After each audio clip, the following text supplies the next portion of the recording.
5, no, 4, 6, 4, 7, 1, 8. Time for a show.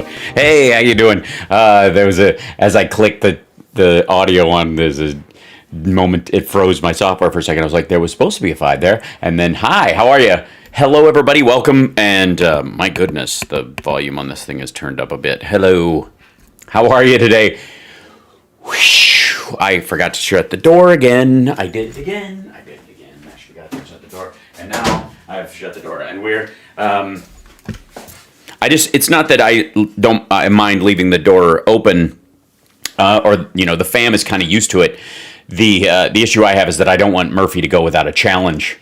So I don't want Murphy to just start phoning it in. You know what I mean? Yes, that's right. I don't want him to get too comfortable. I want him to be, I want that cat to work for a living. How you guys doing? Like my shirt? This goes back to the mic's still overmodulated. I might be a little hot in this. Oh yeah, that's why. Hold on one second. Because in this, hey oh, let me turn that. No? Okay, that's weird. Oh, I see. Hold on, that's why. Because I turned it up for another thing. There we go. And that's why. Hey, it's so much better. All right. Beg your pardon. Thank you for pointing that out. When I was on Steph's show, they needed the boost of the audio thing. So I did that. And then I'd live with the consequences. How are you? Hi, everybody. Tuesday workout this morning. I'm wiped. I'm very tired. I'm going to be okay, though. I've been, I think I had like 4 hours sleep last night. And Molly was slightly to blame. Molly is, of course, the new feral. She's been let out of the bathroom where she's been in quarantine into the bathroom/bedroom. We're moving the plexiglass barrier further and further out into the house so she can slowly interact with the other cats piece by piece. And she's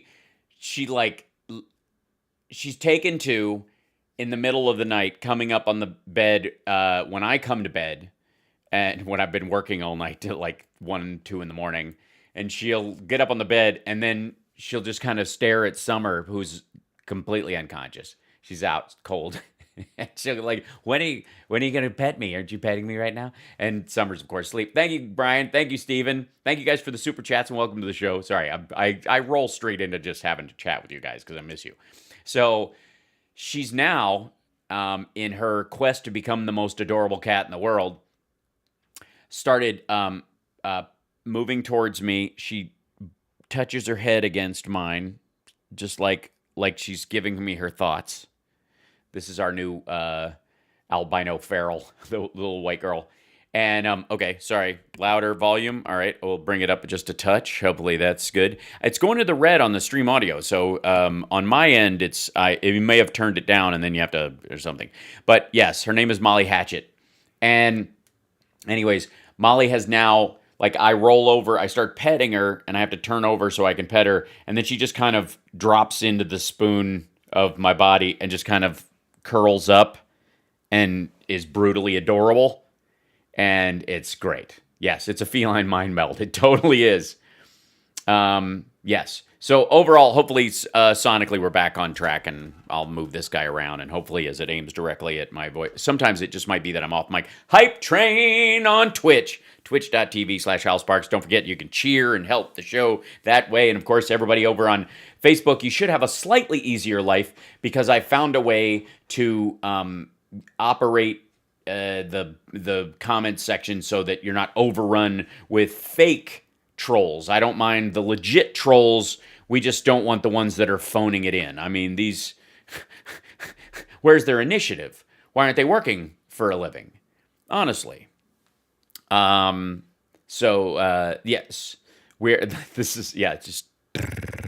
It's super adorable. So, today, we missed out on, this one yesterday. I'm sorry. I just clicked over to the scene. I clicked on this link and it made me laugh. Like just his friggin' face. Just thanks, Kirstondo. I appreciate that. Welcome. I just like, literally, very seldom do we get, before he even starts talking, like, I'm going to put on my super serious face. I'm super serious. This is my big win. Everybody's telling me this is going to be super serious. I swear to God, I'm not kidding. I had it on another link.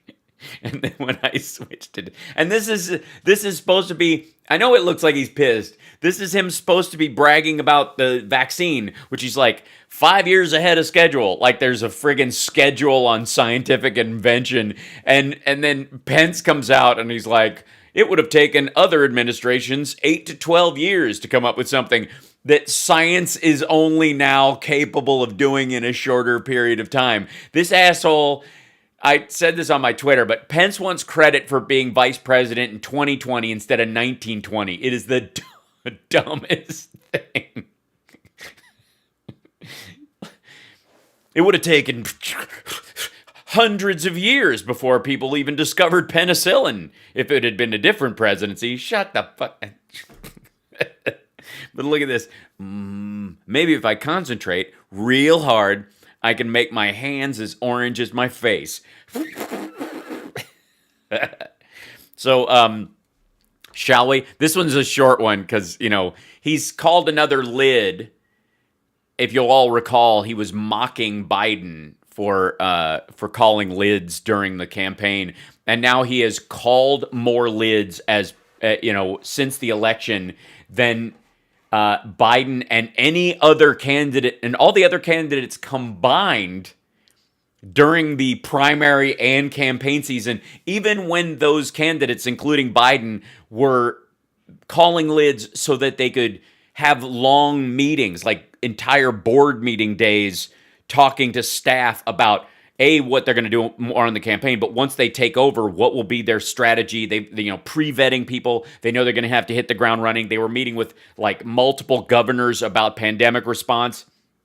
That's like, Biden was like, all right, I'm going to operate as if I'm already president because this asshole isn't doing anything. And he's like, Biden called it a lid. It's like a garbage can. If you recall, lid, they call it a lid. Like garbage cans, the only things with lids. It's a hat shop at the mall. Like, come on. But that was his fixation. Remember, if you'll recall, lid, he called it lid. Another one, it's like a garbage can, putting the lid on. And he's got another lid on today. He had one on the day before yesterday. He's not doing any press. He's having meetings with these people, and he's lost again. Mitch McConnell came out and officially called Biden the president-elect. They just were basically waiting. Thanks, Francie. They're basically just waiting for the Electoral College to just do it. So it gave them a line that they could go, well, we've officially crossed that. So he can whinge all he wants, but we passed that line. A lid of weed, right? Yeah.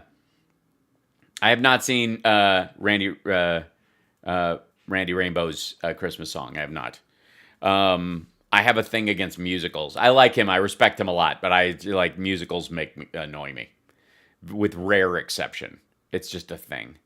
It's just music I can't take. Like many of you may know, I got the role of Lancelot in Spamalot, but then had to go back to work on Queer as Folk and couldn't do it. So I had the job, and then they moved production up, and I couldn't do it.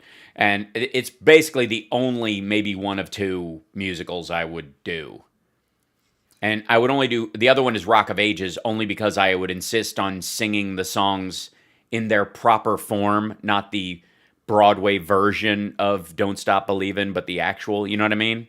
Yeah. Well, sure. Happy birthday, Nikki B. Okay, so here we go. But, I mean, he looks like he's trying not to fart, and he probably is. I have really good news. I'm resigning. I've decided to quit so that Pence can pardon me. I have really good... Look, like, serious? I have really good news. It's like a prank. Today, our nation has achieved a medical miracle. No, a medical scientific development. medical miracle in a lot of ways is beyond being a euphemism, it's kind of ridiculous. We have delivered A medical miracle would be everyone spontaneously heals from this disease from now on, and science can't figure out why. a safe and effective vaccine in just 9 months. Oh, have you? Who's we? By we, you mean the two companies that weren't a part of Operation Warp Speed. This is one of the greatest scientific accomplishments in history. No, it isn't. No, it isn't. It's right in line with the advance of science. Penicillin. Polio vaccine. Seriously. At what point does this asshole think that time doesn't move forward and he's benefiting from being president in 2020? It will save millions of lives and soon end the pandemic once and for all. I am thrilled to report that the FDA has authorized the Pfizer vaccine. The Pfizer vaccine. Look, hold on. This has closed captions turned on. 1 second. Hold on. You have to see this. Click over to it. Okay, there we go. Option, drag down. Look at that. Thank you, Francie. I appreciate that.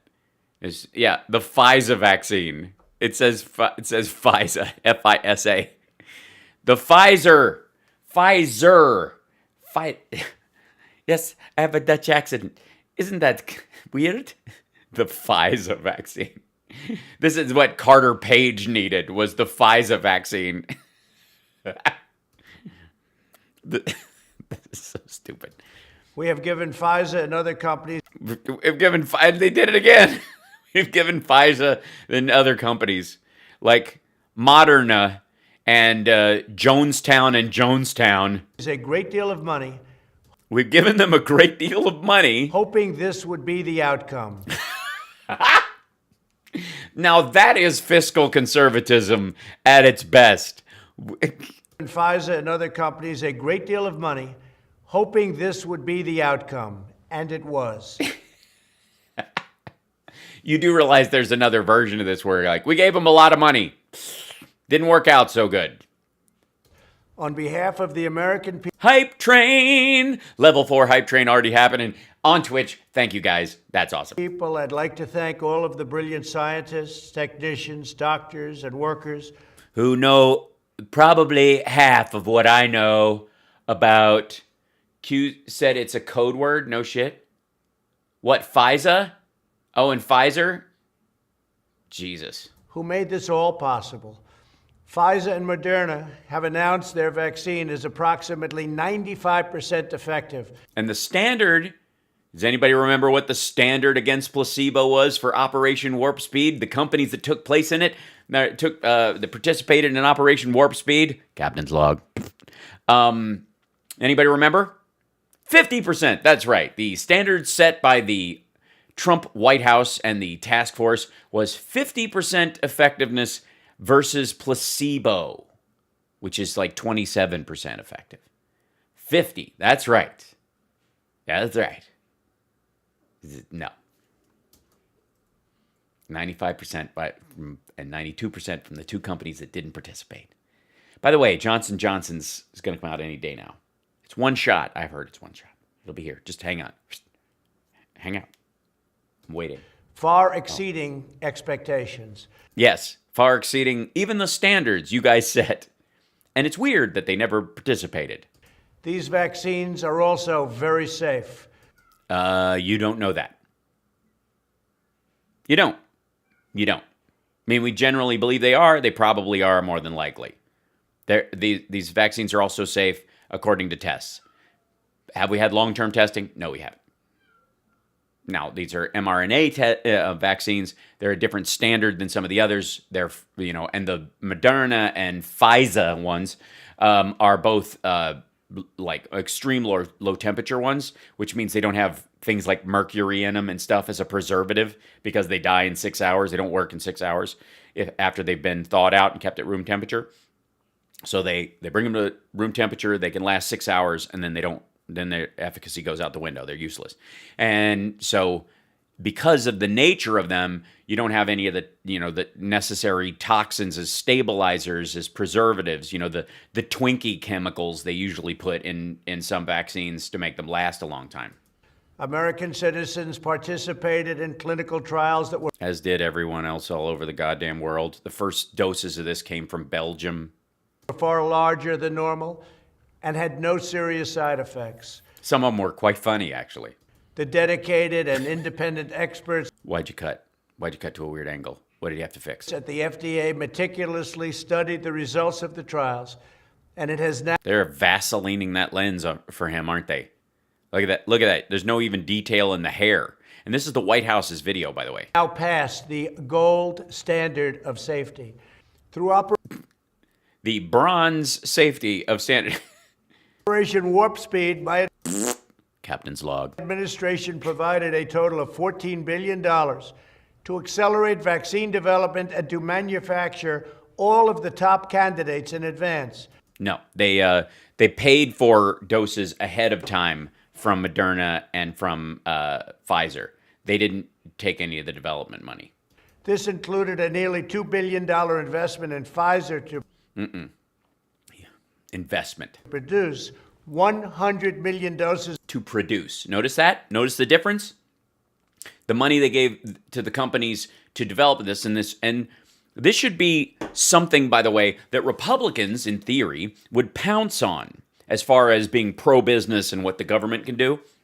Because in the cases of the companies that just will buy it if it works, the companies went out and made sure it worked and made sure it was rock solid because they knew that paycheck was there. The ones that they interlink the development with the government, meaning the government either takes part of the profit to patch the hole in the treasury that he made during his presidency. That's part of what Operation Warp Speed and what Steve Mnuchin was going for. Those companies way slower. So if you're a Republican and you're pro-business and you don't think government can do anything right, you might want to jump on him with both feet. Because, yeah. of their vaccine, with an option to produce 500 million additional doses. If they feel like it. With an option. I've got a lease. We're leasing the vaccine with an option to buy.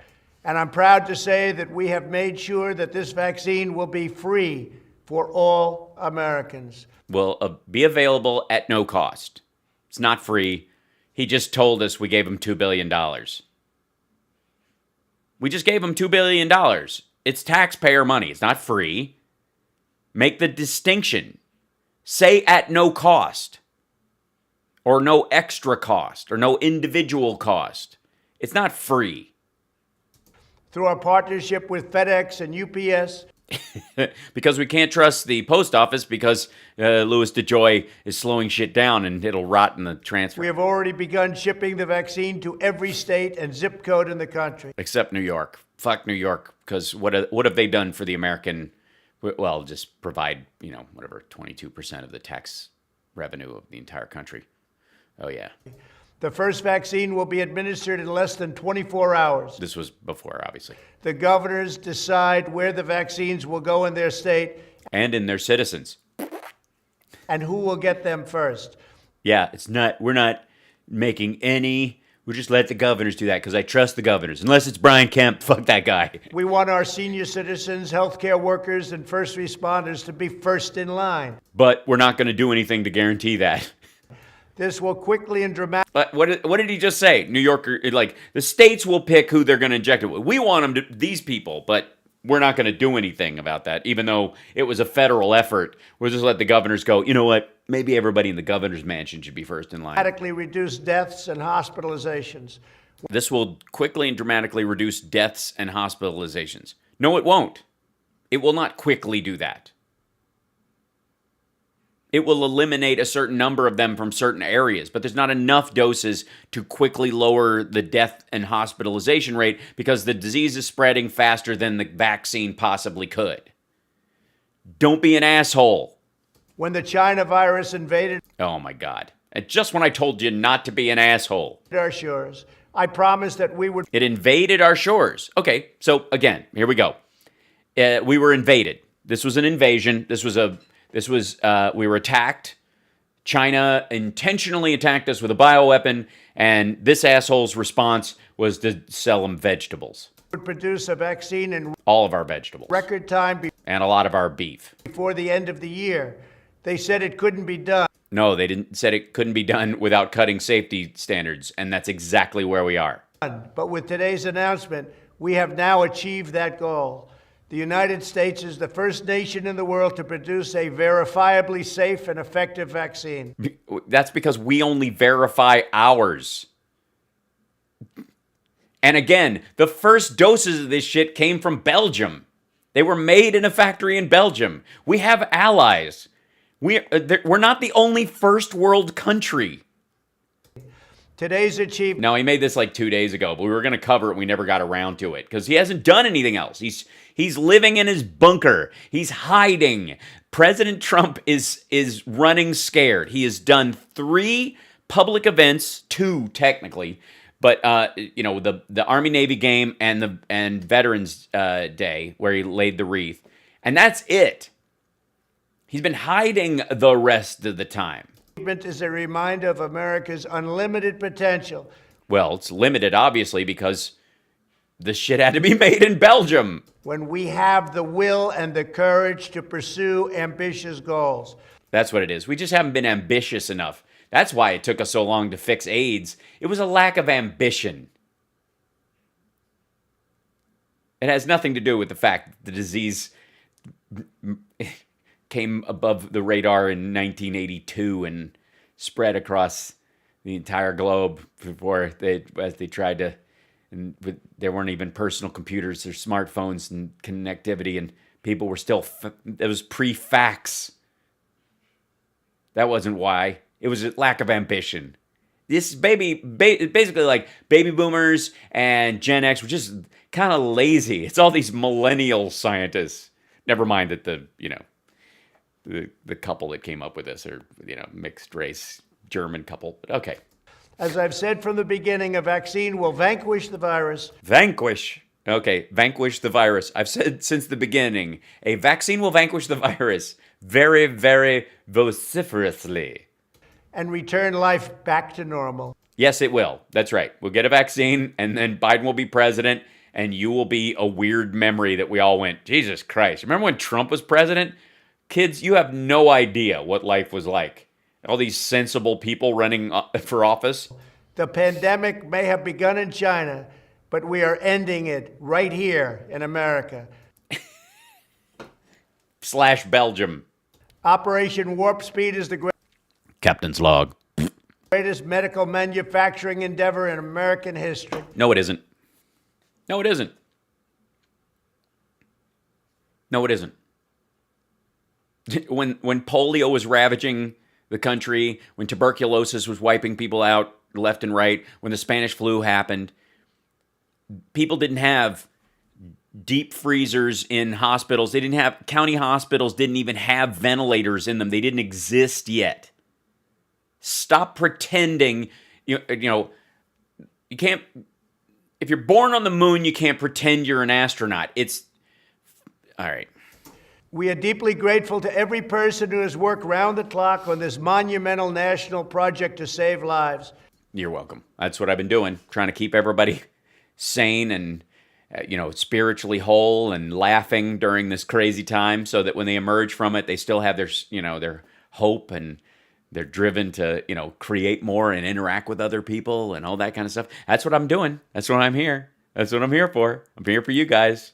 It's not a vaccine for Trumpism, but it's damn close. It's not a cure, but I would call it a therapeutic. Thank you all for your tremendous gifts to humanity. You're welcome. I feel seen. I'm a booster shot from Trumpism, right? God bless you, God bless the United States of America, and God bless the world. Just run out of things to say God bless about.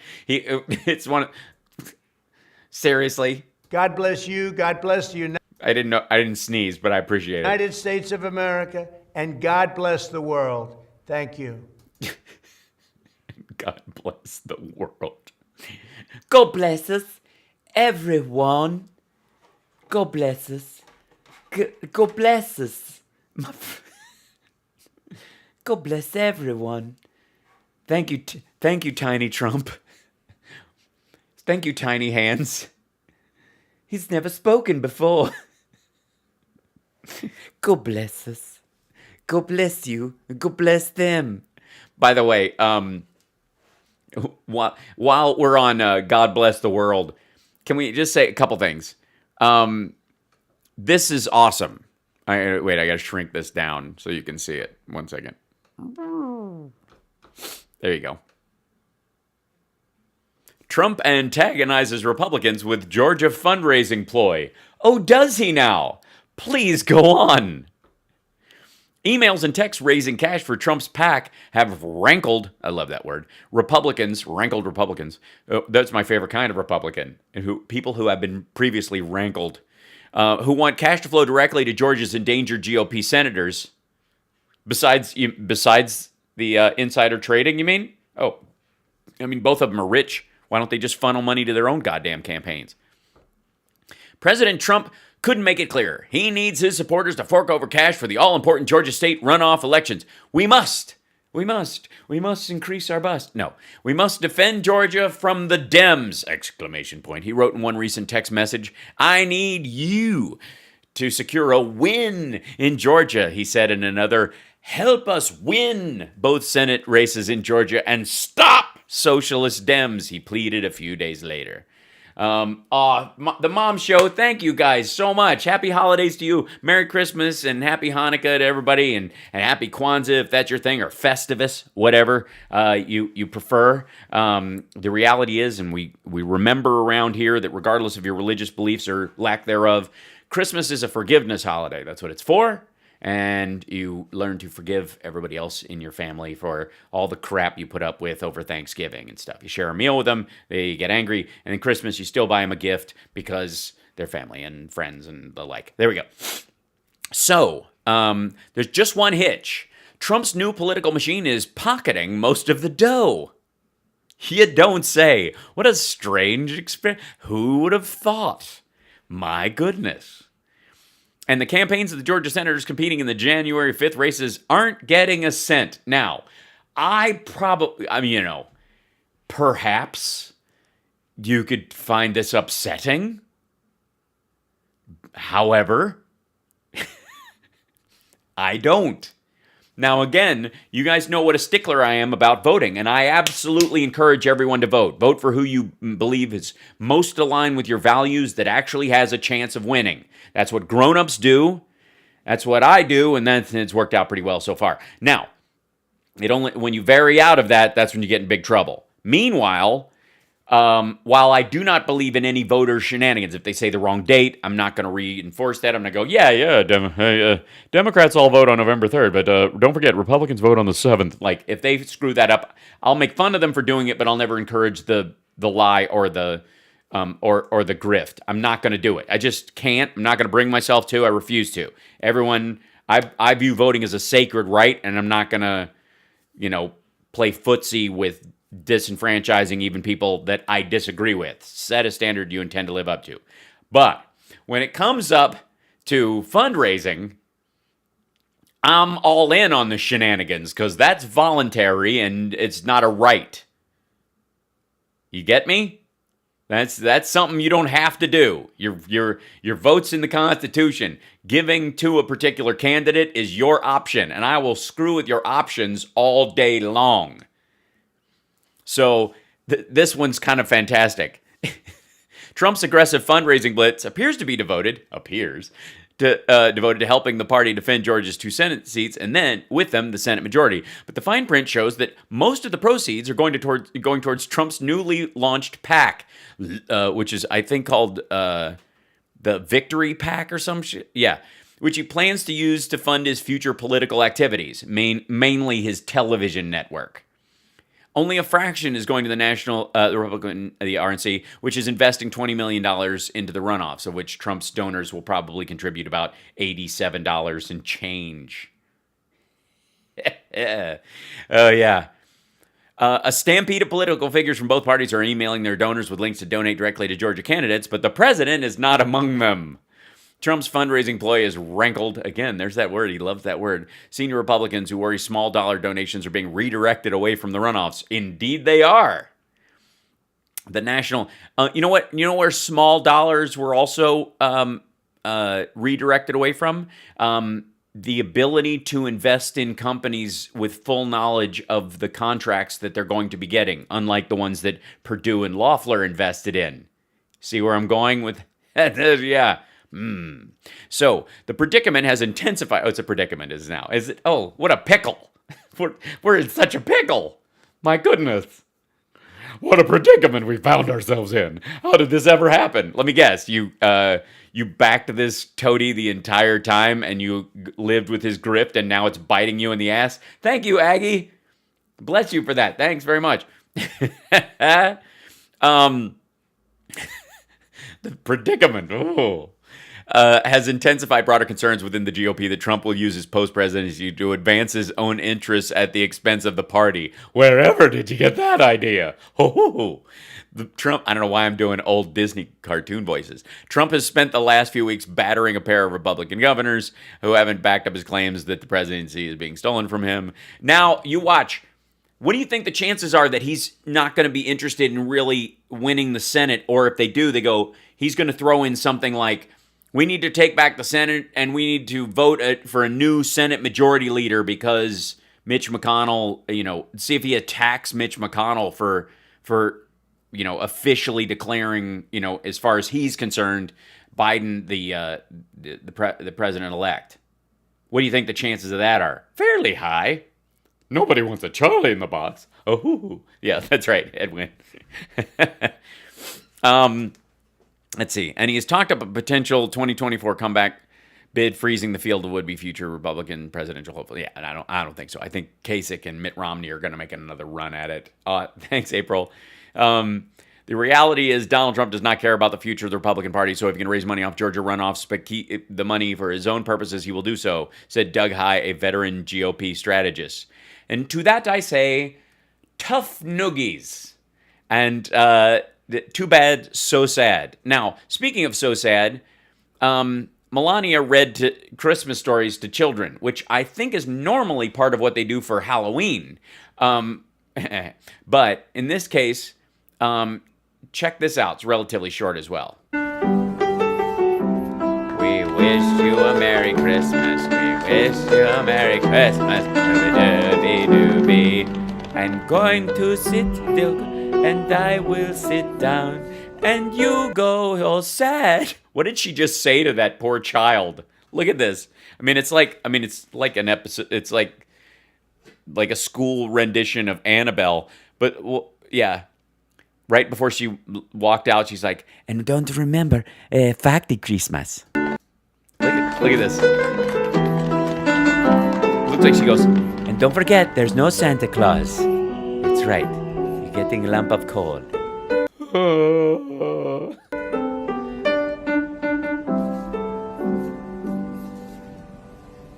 And she takes her mask off. Now, granted, she's already had COVID. She's obviously not sharing a mic with the kids. There's a social distancing thing, and I don't know that she's speaking very loud. So that's hardly the worst thing about this.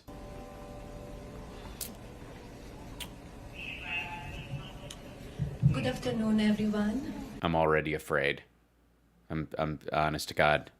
This strikes fear in my heart. This is worse than Anthony Hopkins' Christmas videos. It is wonderful to be here. And by that I mean not with Donald at the White House. This is one of my favorite events during holiday time. Is going to the children's hospital where I can see you all sick. And I'm very excited and looking forward to reading a book, Oliver the Ornament. Oliver the Ornament. Settle down, kids. You got a Christmas cookie? Get some eggnog? Do you guys need a moment to go get some peppermint hot chocolate? I mean, that's the winner. I know somebody used to make that from scratch. Those were the days. And this is the series that... But I'm not going to read the whole thing. I'm just going to read the index and then watch you cry. I started to read a few years ago, and it's by Todd Zimmerman. Who, if you don't know, believes the president has had the election stolen. We only read Christmas books from people who believe that this one's called Oliver the Ornament Stops an Abortion Clinic from Opening. Who is with us today? Do I like eggnog? I do indeed like eggnog, Amy Wright. Thank you for asking. Thank you so much, Todd. I want to say hello to all of the patients in the rooms that they are watching us, and I want to say a special hello to Colleen. I hope you're feeling well and stay strong and keep fighting. I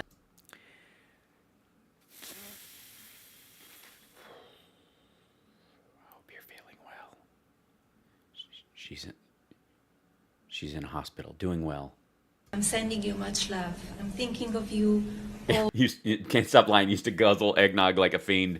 I gotta say, I have a soft spot for eggnog. Cold or hot. Warm is gross. Warm is gross. Stay strong and well, and Merry Christmas and Happy Holidays. Okay, everybody settle down. Get all scrumptious. Do you have your blanket?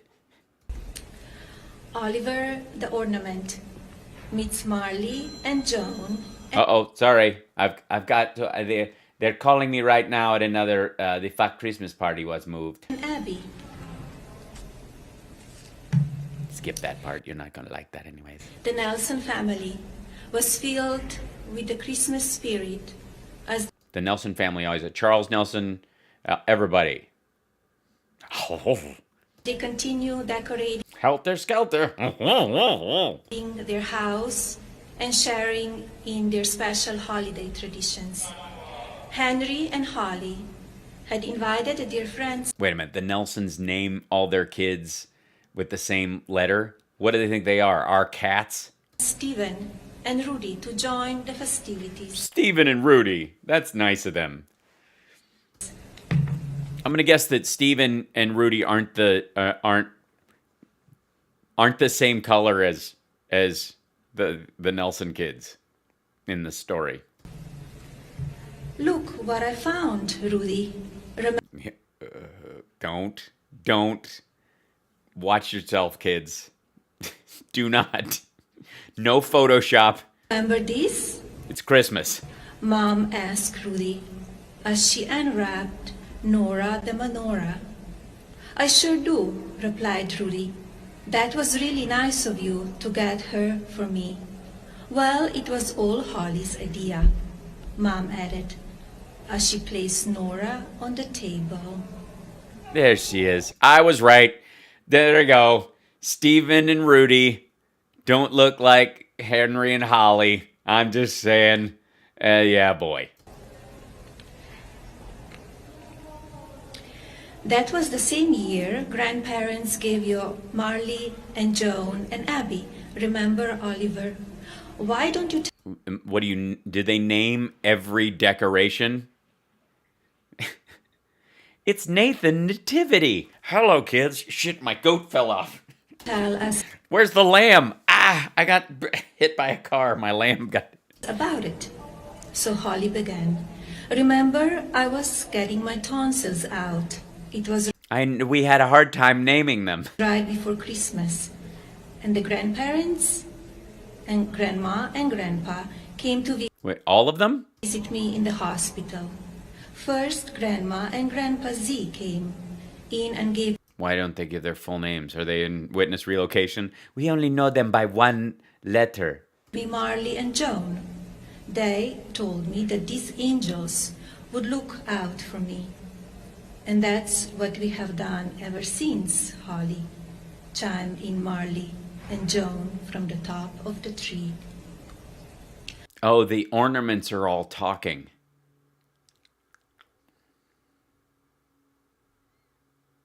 Holly continued. Holly Jolly Christmas? Is that her full name? Then Grandma and Grandpa Ann came in and gave me Abby. They told me that as long as I had a church I can't follow this story, and not just because I'm breaking it up. near me, I should never be scared of anything. Never be scared of anything. If someone offers you candy to get in a van, just do it. What could go wrong? The next day, Mom and Dad arrived to bring Holly home. Before we go home, can we go get a menorah? Asked You already have one. It has a name. My menorah has a first name. Holly. Startled by the question, Mom replied, "Sure, but why do you want one?" "Well, Rudy doesn't have Christmas tree at her house, but she has a menorah, so I think we should have one at our house when she visits. So it's more like home to her," said Holly. What? Yeah, because it's just a decoration, the menorah, really. I mean, and that's where the mom's like, I don't know. I'll go on Amazon and see if I can find a candelabra. I mean, we're not gonna light the candles on Hanukkah if we don't know. What if she comes over and it's the wrong day? We celebrate Christmas. She's not. What kind of xenophobic psychopath is she? Hearing this story for the first time, Nora said, "That's the first time I ever heard that story." Well, sure. Can't argue with that. Wait, what? The children were shocked beyond belief. They knew the ornaments came to life, but didn't expect the same from Nora. Just as they were about Why? Because she's Jewish? What? to ask Nora a question, Mom and Dad entered the living room to help them get ready to go skating at the town square. That was great. I was riveted personally. Yeah, Nora the menorah. Because yeah. Oh God. Danny Dreidel. He shows up in the sequel. He's not in the first one. Now we go from the wife bot 6000 to work wife 666. Today, seriously, I don't know what that was.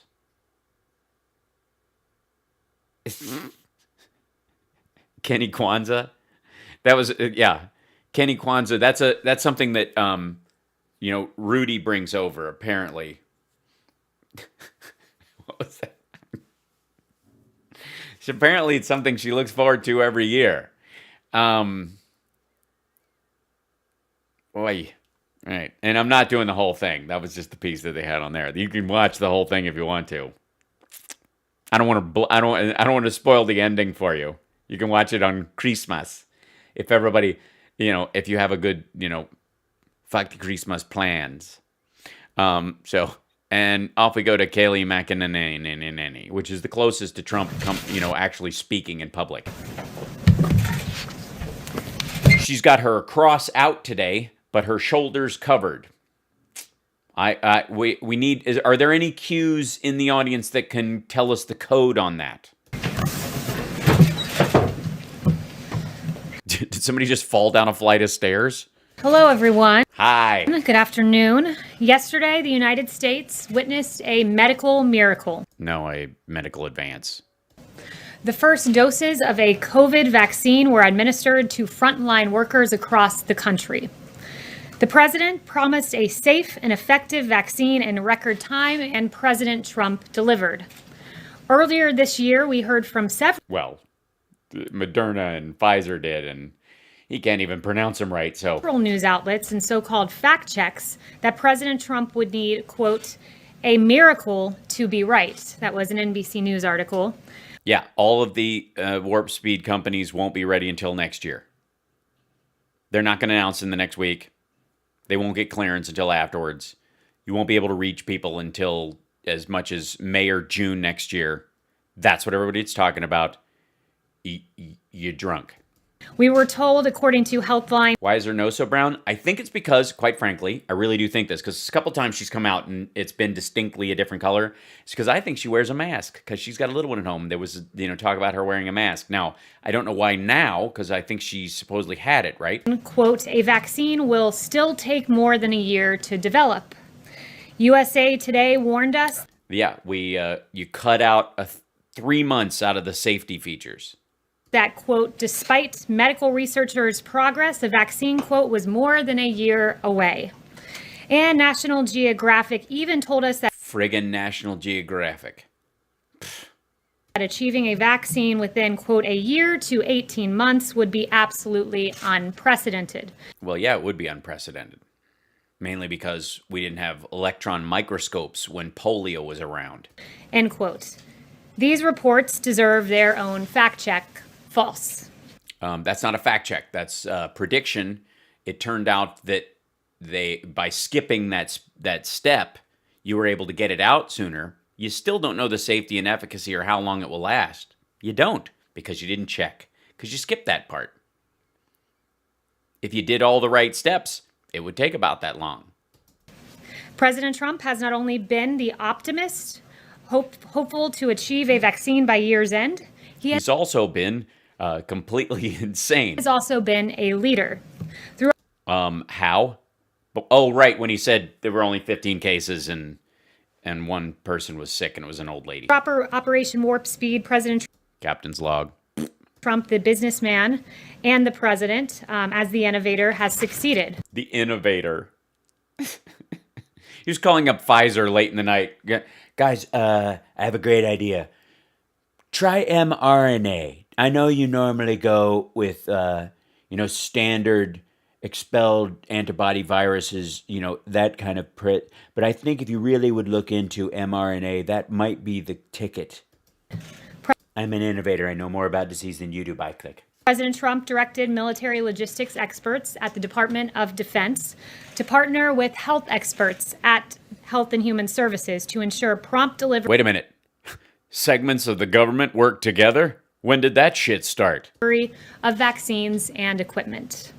This includes the appointment of 4-star General Perna, who oversees the global supply chain and readiness for the United States Army, as Operation Warp Speed's chief operating officer. Yeah, and whose idea was that? Oh, right, Joe Biden called and said, you might want to recommend that. I can recommend this guy. He's really good if you need somebody to run this thing. And then 3 weeks later, he was on the job. Weird. It's almost as if Biden's been president since April. The Trump administration supported clinical trials by working to enroll By eliminating them? participants through NIH-funded COVID protection networks and provided funding and technical support through the National Institute for Allergy and Infectious Disease and Biomedical Advanced Research and Development Authority. Gee, it's almost as if those organizations within the government already exist for precisely this. President Trump also directed industrial-scale manufacturing of vaccines to take place at its own risk, before knowing At its own risk? What risk? You prepaid for it. whether these vaccines would be successful. It was Right. a novel approach, indeed, to vaccine development led by President Trump. You mean deficit spending? The results of Gee whiz, when have we ever deficit spended to save American lives? Oh, right, the military. these historic investments will benefit the American people and will mark the beginning of the end of the pandemic. As the first doses of And the beginning of the end of the Trump presidency. the vaccine are delivered and administered, we urge all Americans to continue to wash your hands, socially distance, wear a mask when you are unable to do so. We also encourage those at the state level to improve the early and aggressive use of monoclonal antibody treatments, especially among vulnerable Americans. The Trump administration Use that tool you can't afford and that you don't have.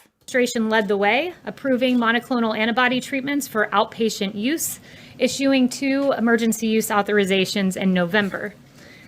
You mean shooting people up with it and then sending them home? Additionally, through HHS's Office of the Assistant Secretary for Preparedness and Response, monoclonal antibody patient courses have been allocated to all 50 states.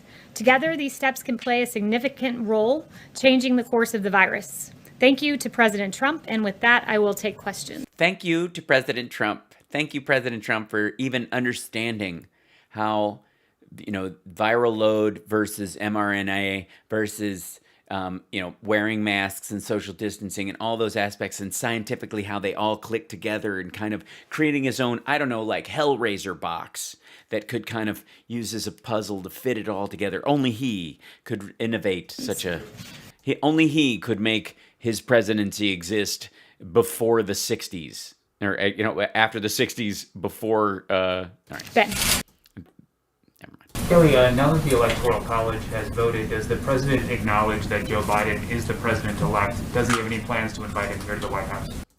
Yeah. Good one, right out of the gate. I'm going to go with no and no. The president is still involved in ongoing litigation related to the election. Yesterday... Is he involved? Is he sweating over his briefs? Yesterday's vote or through them was one step in the constitutional process, so I will leave that to him and refer you to the campaign for more on that litigation. You are the campaign spokesperson, dipshit. What is his reaction to... She is literally the campaign spokesperson and the White House spokesperson. What do you mean refer to the... I swear to God, could you just have like two hats so we know what the hell is going on? Or like a dress that changes color. She can wear the gold blue... it's black and orange dress or whatever that thing was, and it just changes color when she's doing each one. Leader McConnell today congratulating Joe Biden and calling him the president-elect. I haven't gotten the president's reaction to that yet, but the president...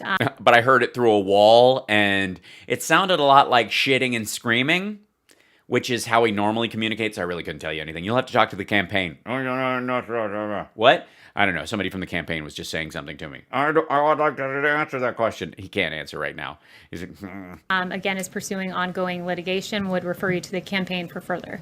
You are the campaign. You are the campaign spokesperson, dipshit. What is she? Now you give a shit about the Hatch Act? Now that it doesn't matter? What's the path forward, though, for litigation? If the votes have been certified, if the Electoral College has voted, there doesn't seem to be a legal recourse at this point. Yeah, there isn't. Hi, one more thing. Are you fucking insane? The campaign would have more specifics for you on legal recourse, but yesterday... You are the campaign. God damn it. Today was one step in the constitutional process leading up to the January 20th date in the Constitution. Steve. Does the president plan to take the vaccine and really do it in a public way to inspire confidence among people? Nothing that is ever injected into Donald Trump's flesh will ever inspire confidence in anyone. And he'll only take it if he can snort it. So the president currently... The answer is no. At this moment has said he is absolutely open to taking the vaccine. He's open to it. I just don't know if I'll have time. We'll see. I mean, I've got golfing to do. I don't want to screw up my swing. He's been emphatic about that to me privately and to you all publicly. But he did... Oh, so you do discuss your private conversations with him. Good to know. Mark that for later. Not that it will matter. Recently recover from COVID. He has the continued protective effects of the monoclonal antibody cocktail that I mentioned. And he will receive the vaccine as soon as his medical team determines it's best. But his priority is frontline workers, those in long-term care facilities, and he wants to make sure that the vulnerable get access first. Yes. Wouldn't taking the vaccine set an example for Americans to give them confidence? Dr. Fauci, as well as... Yeah, since it's only Trump's followers that are scared to take it. Montez Louis both said today that they think President Trump should get the vaccine. Don't make that gesture in front of her. It upsets her, and it's not Christian. Because for himself would be to set an example. Will he do that? Like, why not do it just to show Americans that it's safe? Because he also wants to show Americans that our priority are the most vulnerable. There will be some senior administration officials taking it publicly to yeah, he'll be watching. Instill that confidence. Basically, Bill Barr will be getting it. Basically, anybody who was just fired is going to get an injection. We'll see in a couple of months if they develop any side effects. What were one of the side effects of the vaccine that they got at the White House? Falling out of a window. Confidence, it is very important. And the president, no, but you'll learn in the next few days who that is, who those individuals will be. Yeah, you mean you will. But they will be taking it publicly to instill confidence. The president... Yes, Obama got the H1N1 vaccine in December of the year that it came out. The disease hit in May, so it was faster than this one. wants to send Just saying. a parallel message, which is, our long-term care facility residents and our frontline workers are paramount in importance, and he wants to set an example in that That's the example he's trying to set, regard. because he really cares about the frontline workers. I absolutely would be open to taking the vaccine. As has been reported, and as I shared with some of you yesterday, the White House, it will be a very limited group of people who have access to it initially. The president's tweet indicated that the White House should receive it at a later date to, again, prioritize the most vulnerable. But some career staff, national security staff, for the purposes of continuity of government, will have access, in addition to a very small group. Oh, for God's sake. Everybody in the White House and everybody on the Biden transition team and everybody involved with them should be getting the vaccine so they don't carry it to them, so that we've got to... We're about a month away from the inauguration. We got 30 days of these people being in office. If they get... this is just dumb. They're essential workers. It's the function of government. Group of senior administration officials for the purpose of instilling public confidence. He has said that he thinks Americans will be able to take it if they want to take it. You're saying he's open to taking it. Is he going to encourage Americans to take it, or is he going to leave it up to Americans? Does he think Americans should get this shot? Absolutely. Look, these are vaccines that he oversaw the development of. He has great confidence in. He wants to see. He oversaw the development of. Yeah, he was bugging the shit out of Moderna and Pfizer every day. How close are you? Have you? Yeah. I mean, I get that. I get that. But have you tried heating the mixture? Yeah. I mean, you should functionally try stasis at 3 different temperatures. I know there's variance in Fahrenheit and Celsius. I'm aware of that. Yeah. I'm just saying when you're operating on well, you can't just move a decimal point and hope. I'm going to call you in a half an hour. All Americans get this vaccine, and he wants to see the most vulnerable among us get it first. But Yeah, the ones who are going to die anyways, let them try it. We'll test it on them. I'll do it later. absolutely, he will be encouraging Americans to take this. Yeah. David. Eventually. Not now, obviously. Hold on, my light is drifting. Do you know specifically when the president will veto the National Defense Authorization Act, when he's going to send the paperwork over? And why would he veto that, given the fact it passed on veto-proof majorities in Congress? So he still does plan to veto the NDA. Yeah, he just hasn't gotten to it yet, guys. He's basically needs Russia to be able to get a good look at it before he vetoes it. Don't have a timeline for you on that, but he does plan to veto it. He wants to make every effort to protect our military men and women, and will prioritize military funding in the big omnibus bill. But he also has other important priorities and I should say problems with the NDAA beyond just the absence of Section 230 repeal. Yeah, what is it? What's the other part? The diversity? Beyond the inclusion of the Warren Amendment. One of the provisions of concern is provisions about troop withdrawal and deployment in Afghanistan, South Korea. Right, that there has to be a review process. In Germany. And so there are a number of provisions that... Because they don't affect... That's not about battle circumstances. That's policy. He also said it was weak on China, but no Republican really seems to agree with him on that. Why does he think the bill is bad on China? So by not including a Section 230 repeal, I see. The Section 230 repeal is really just a get tough on China plan. In effect, allowing is Twitter to... Twitter? You mean TikTok? Or hold on. Wait, what? Repeal. What you're in effect allowing is Twitter to continue to not censor Chinese propaganda. Recently, there was a tweet by the U.S., the Chinese embassy in the United States about the Xinjiang province and allowing all citizens to enjoy the same rights, including freedom of religion. That clearly is not the case, as the Uyghurs have been absolutely tortured in that province. There was another tweet that they allowed about the virus. It's the Chinese embassy's Twitter feed.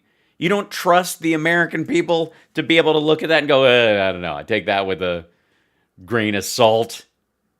So wait. So Twitter's supposed to attack what the Chinese say about their own country and their own behavior. Originating in Wuhan. They said it did not originate in Wuhan. That obviously is Chinese disinformation. And the president's priority is to ensure that that isn't permitted. Yes. Well, then ask that disinfo about the disease be marked the same way that fraud complaints about the election are done. That's not 2:30. Did Leader McConnell give the president a heads up that he was going to talk about Biden on the floor today? No, he just had a piece of lettuce and hold on. Why is this thing just drifting downward? There we go. I'm not sure if he had any call with him. No, he didn't. Prior to making that statement. Okay, and is Secretary Mnuchin or Chief Meadows going to be involved in this bipartisan meeting that's happening on the Hill today at 4 o'clock about COVID relief? I believe You'll have to ask the campaign about that. that's just congressional leaders meeting, but I'll get back to you if there is a White House presence there. But what I can tell you is that the White House has had a continuous presence in the stimulus talks leading on this for months, trying to get this phase 4 passed. And when I spoke with the chief, And you've had no success? about this again this Thanks. morning. What? Ghislaine got married? When did that happen? Thank you, April. Is married or just got married? What was that? He noted that Nancy Pelosi has really been standing in the way of a deal going back prior to the election when she was anti-stimulus checks, something the president has been vocal about wanting. And then What? after the election, according to her, quote, she can now support these checks because of a, quote, new president were her words, which is appalling to think that politics was playing into COVID relief for the American people. And she stood against liability protection. This is protection. Well, yeah. We know she's against the liability protection because that creates a situation where people can just bum rush back into businesses if they just make everybody sign a waiver and you just crowd in here, because it creates a situation where everybody will think, well, the bar says come on down. For our small businesses so that they're not held liable. Oh, she acknowledged you. For COVID incidences through no fault of their own. And she's really playing up to the trial lawyers and opposing liability protection, which should be something that's just mere common sense. One other question about confirmations of Biden's cabinet picks. President Trump had the benefit of the Senate starting hearings and starting the process before he was inaugurated in January of 2017. Does the president oppose the Senate taking up Joe It won't matter. Mitch McConnell just said this already. They're already planning it. Biden's nominees before the inauguration? I think that's a hypothetical. It's a hypothetical just based on history and privileges that he got and how he would extend the same privileges to other people, which we know he wouldn't. Hypothetically, I can tell you that the president would absolutely be against it. And, he won't get ahead of that activity actually happening, but he has taken all statutory requirements necessary to either ensure a smooth transition or a continuation of power. Yes. Thanks, Kaylee. Or Given the success of Operation Warp Speed, why hasn't President Trump been more visible during this initial vaccine? I got this one. I know this one. Kaylee, can I take this one? Because he's chicken shit. And he doesn't want the other questions. And he can't answer the questions about the actual vaccines themselves and why the two companies that were successful the fastest had nothing to do with Operation Warp Speed other than they had, dibs on sales. Rollout. Can I? Okay. The vice president in Indiana today. Where's President Trump? President Trump's been hard at work on Has he? What's he been hard at work at? COVID behind the scenes. Just because you don't see him at the podium every day doesn't mean that he's not. Any day. At the podium, any day. Not aggressively pursuing actions on behalf of the American people. Yes, it does. It means precisely that. He's briefed on COVID regularly. Yeah, sure he is. I don't care. Where's Rudy? And I'm here speaking with you guys. Others are out communicating this information. Yeah. Could you comment on the Russian hackers breaching several federal? Can we comment on the fact that there's a supermodel asking questions of Kayleigh McEnany and she doesn't work for OAN? I mean, honestly, what is going on here? It's like Stepford reporters. I'm very impressed. Agencies. How How serious Her necklace is on backwards, though, so, you know. was this breach, and is the Trump administration Is she hiding her cross from Kaylee so that it isn't destroyed? considering? Or does she have a cross? She has a Star of David, but she's like, Kaylee won't talk to her unless she tucks it under her shirt. Retaliating. Look, the U.S. government, we're aware of all of these reports. We're taking all necessary steps to identify and remedy any possible issues related to the situation.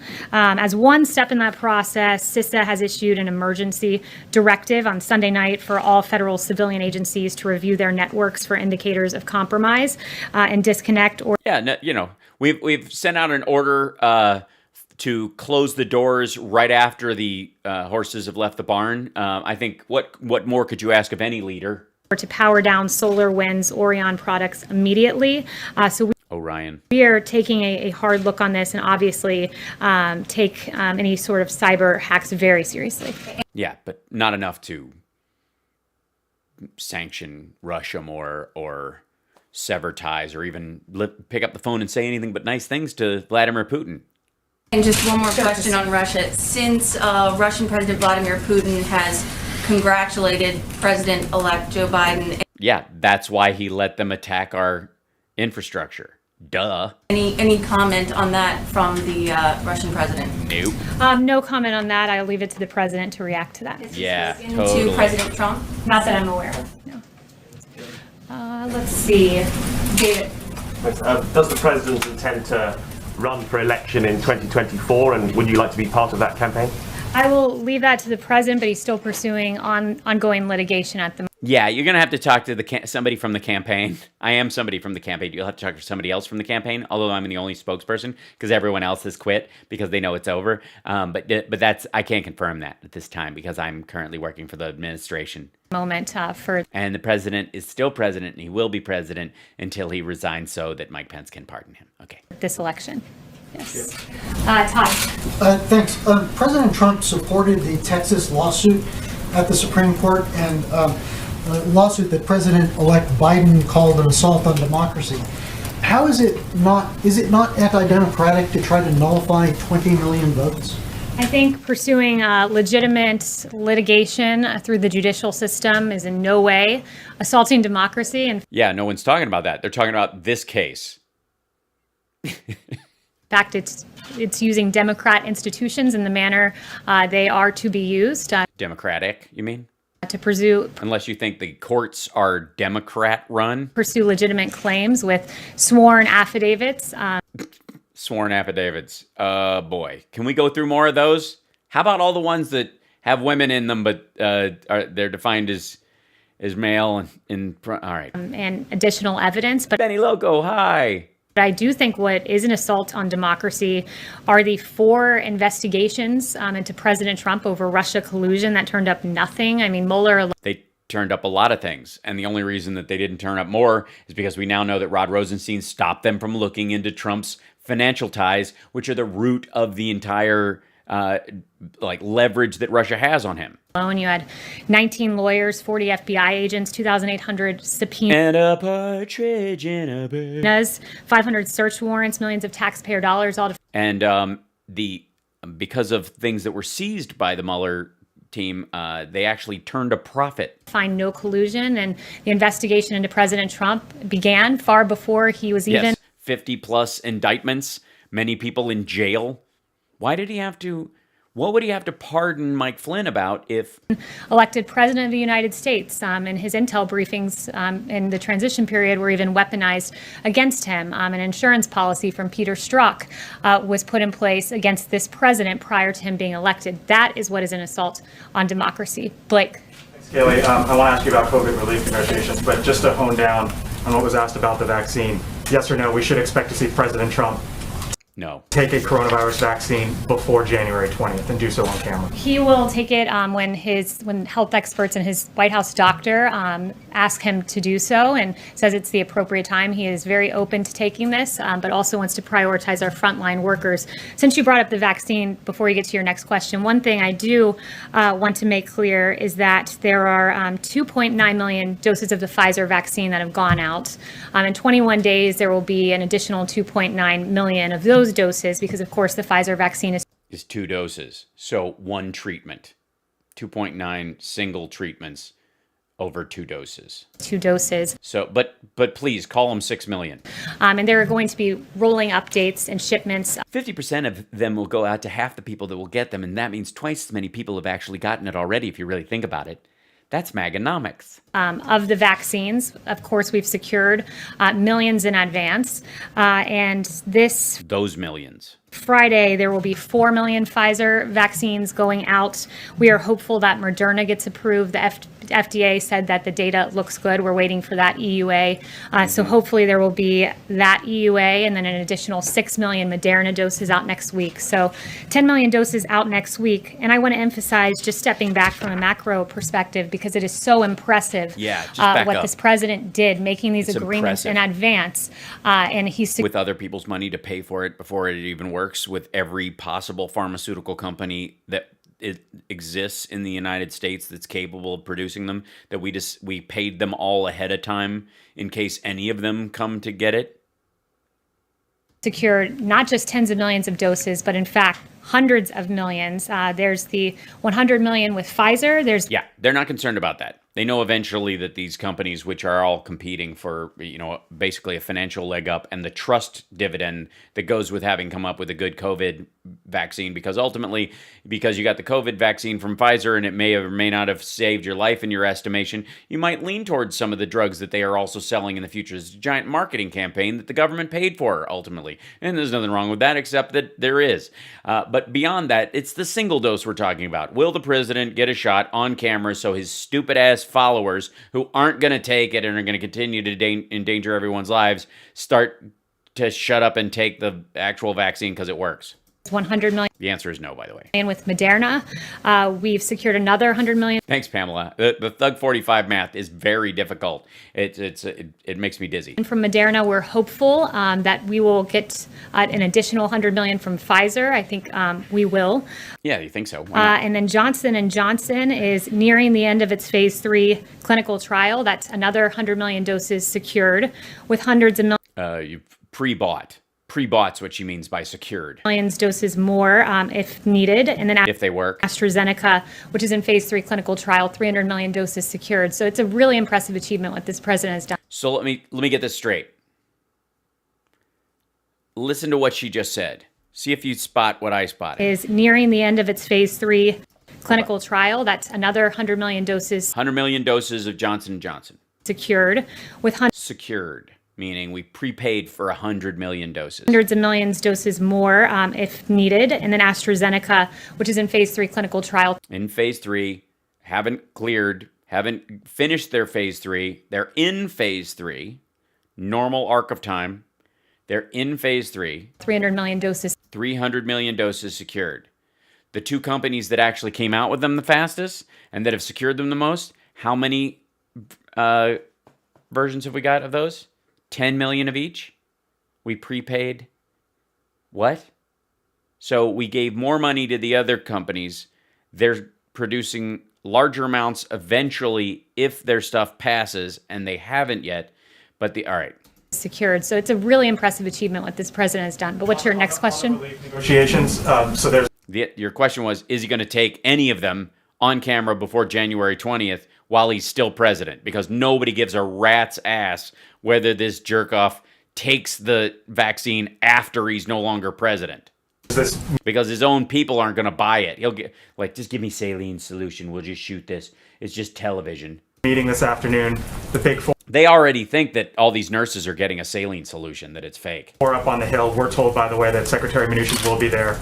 If the Big Four, if the Treasury Secretary are able to come to some sort of a deal, would President Trump sign off on it, or does he have specific asks, specific red lines that have to be in any sort of deal? I think we'll wait to see what that deal looks like. He's said that he would really like to see those stimulus checks in there, but his priority at the end of the day is getting relief to the American people. He's getting 230 scrubbed out of the defense, the NDAA. Well, we're hopeful there will be some sort of agreement, but I would note that we've been the party that's been flexible. We've been the party that's said, hey, standalone PPP, that's funding for small businesses. That's not flexibility.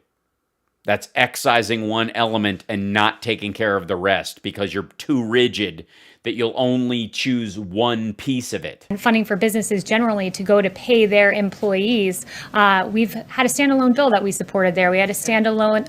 Right, because of the rigidity. You can't pass a package. You're so rigid, you won't make deals on other stuff. So you're literally trying to just excise single things. Christ. Standalone unemployment insurance bill. So we've been the party that's been flexible in this. Yeah, we're so flexible that some people are impressed when you can do the splits.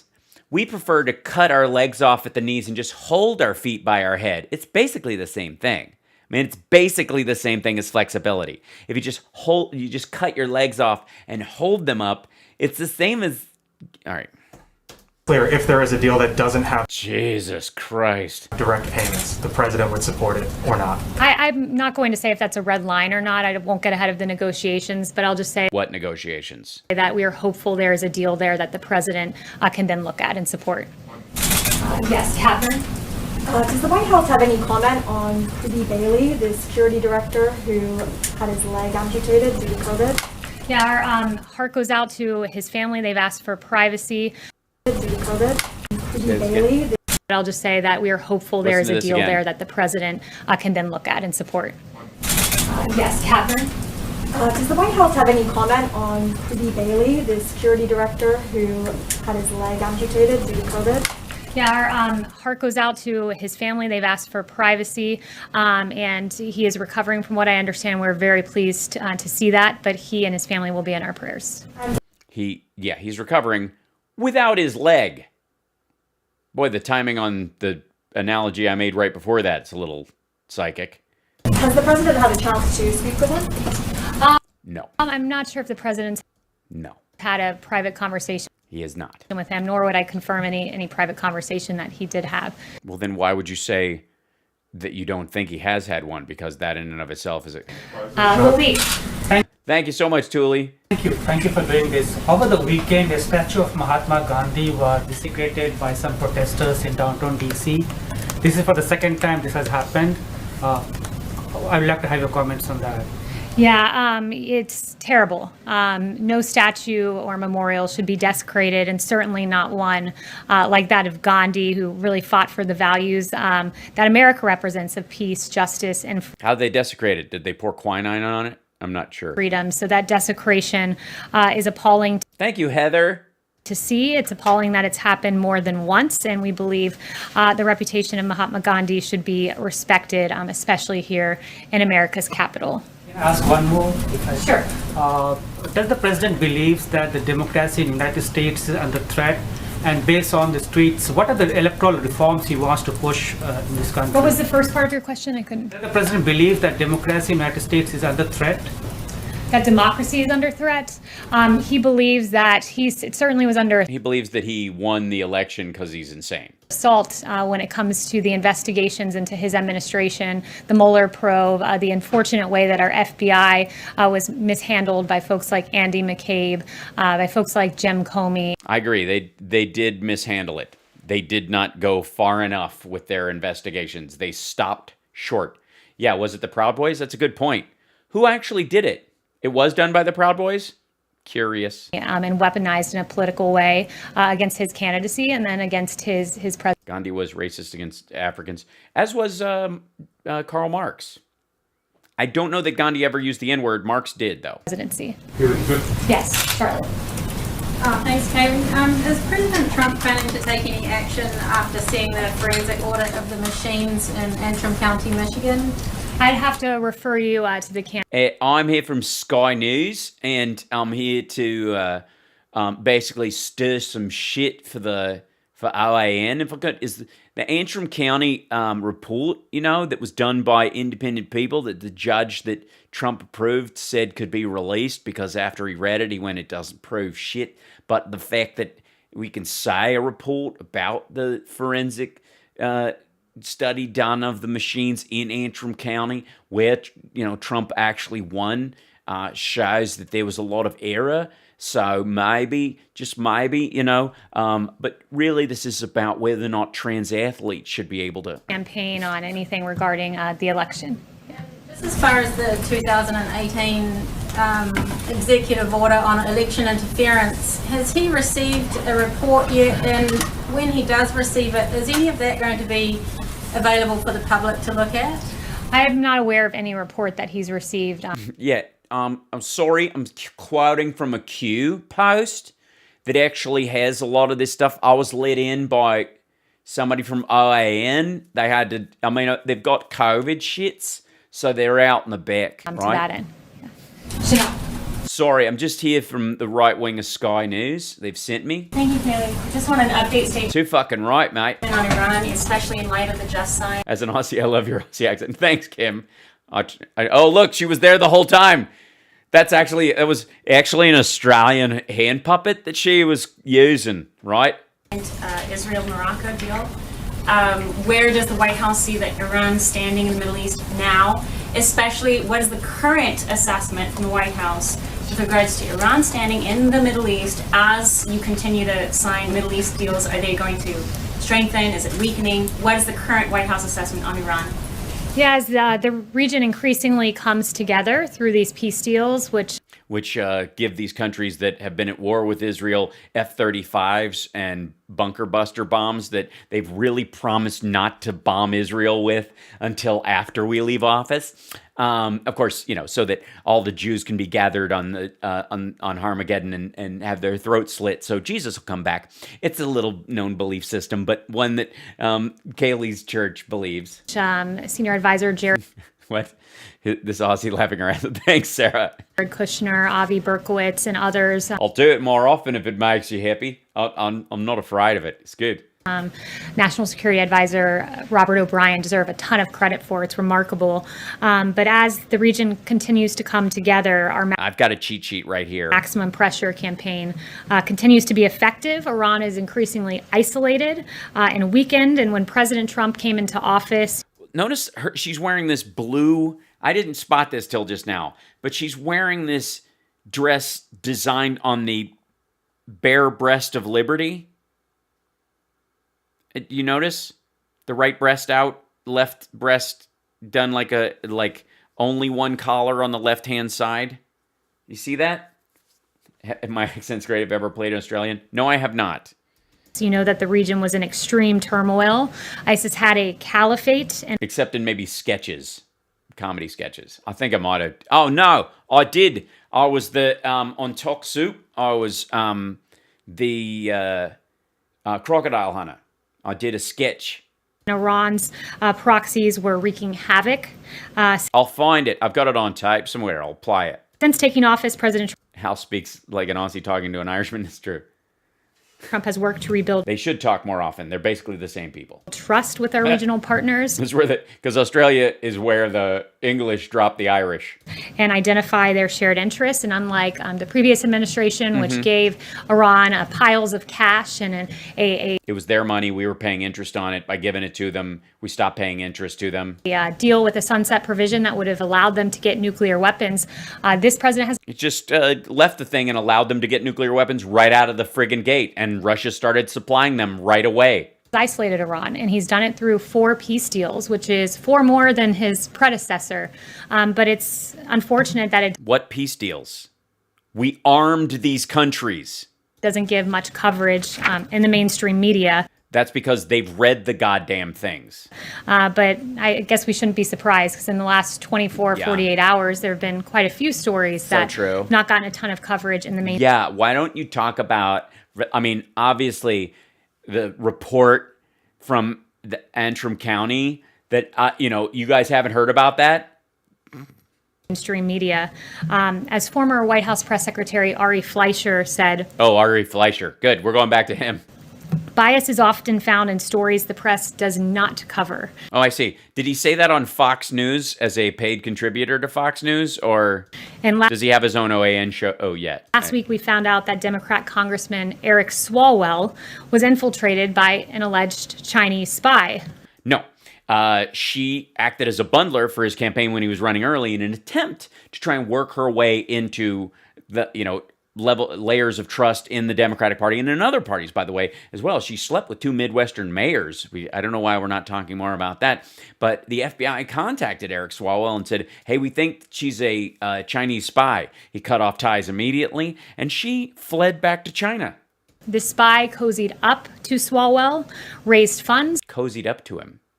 For his 20... You mean kind of like the woman who ran the massage parlors, cozied up to everyone at Mar-a-Lago, or... 14 campaign, and even planted an intern in his office, and that relationship... That intern was a Chinese-American student. Continued until the FBI briefed him in 2015. And right. Until they briefed him, and then what happened? That was some very good reporting done by Axios. What happened after they briefed him? What happened? What happened? Wendy Dunn. Yeah. No, it was Christine Fang is who they're talking about. But after entangling with this spy for years... Entangling with her. I see. We're supposed to assume that he was having sex with her. That's where Kaylee's going. Because bearing false witness... Swalwell hypocritically went on to be one of the lead instigators of the Russia collusion hoax and the impeachment sham. Sorry, is there a point where the FBI or Sally Yates or anyone came to the Trump campaign and said, Mike Flynn works for the Turks and is getting paid by Russia to do a bunch of shit, and you guys fired him for that and walked away immediately, cut off ties, and Mike Flynn fled to hide in Russia? Did that happen? No. Swalwell met the test and answered it. They sent spies because they saw him as an up-and-comer. When the FBI told him that they were not on the up and up, he cut off ties. Every time someone went to the Trump campaign and her and Trump himself and said, that person's a spy, that person is trying to manipulate you for Russian favors, Trump basically was like, do they have a friend? I need somebody else to operate the other oar on my campaign. Swalwell wrote this on his congressional webpage. President Trump and his team are directly and indirectly tied to Russia. Mm-hmm. Yeah, because when the FBI told them that they had Russians in their midst, they went, that's fine. That was not true. Yes, it was. He then said in September of 2020, the president has a compromised relationship with Russia. Yeah, he does. Has he said anything about the cyber attacks to Russia? No. Untrue. Has he said anything about the bounties? No. April of 2019, he said President Trump certainly acts on Russia's behalf and acts like Russia's leader. Not true. January 2019. No, he does not act like Russia's leader. He acts like Russia's leader wants him to act. It's an important distinction. Eric Swalwell said it's pretty clear President Donald Trump is an agent of Russia. Yep. Yeah, I would agree with that. I think that's true. I mean, obviously, you can't say Swalwell's an agent of China because when the FBI said she works for China, he was like, oh, well, tell her I said piss off and you're fired. They fired the intern and she left. By the way, she gained nothing. She didn't get a position. She wasn't paid. Never reached that level. However, when the FBI told Trump and his campaign about this, they went, yeah. Not true. More, please. Can we meet with them in Trump Tower secretly? True. And Swalwell shamelessly claimed Donald Trump Jr. and Jared Kushner had an eagerness and a willingness to work with the Russians during the 2016 election. Which they did, and they still do? Again, it was false. No, it wasn't. 2019, he falsely claimed this yet again when inquired about collusion by a reporter. And these baseless attacks were false, yet covered breathlessly by the media. I have plenty of breath left in me, and I never ran out of breath saying it, I don't think. Pretty easy. There was no coverage, however, of Swalwell being the one implicated with not Russia, but China. That's because he did the right thing. In fact, the New York Times website, as of this morning, had... Look, they were ready with graphics.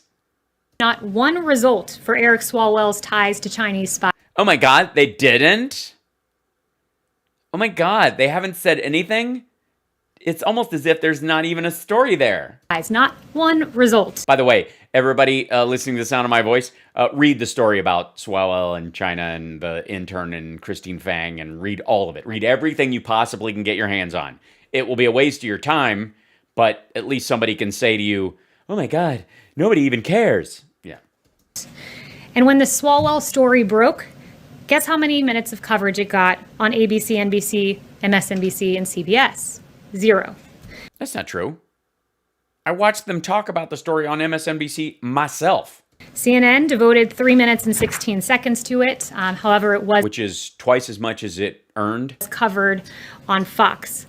Interesting pre-election and... Sorry, how much was it covered on Fox? However, it was covered on Fox. No shit. Really? How many episodes of Tucker Carlson and Sean Hannity shows were built on the story? Interesting pre-election and post-election coverage, too, on the Hunter... Trump said to be warned that Giuliani was conveying Russian disinformation, right? Okay. Investigation is likely to hang over Biden as he takes office. Why are you running the other part of the New York Times? Is there another page of that on the other side? Is it on the other... Are they showing the same thing? Because I'm not quite sure what she's proving by both of those stories running. Biden scandal, which was not covered at all. What scandal? By many outlets in the lead up to the election. In fact, on October 15th, you had a New York Times headline that said, Trump said to be warned that he was being given Russian disinformation over Hunter Biden. Now, December 10th, just a few months later, New York Times headline, investigation of Hunter Biden is likely to hang over Biden as he takes office. Yeah, that's because they're planting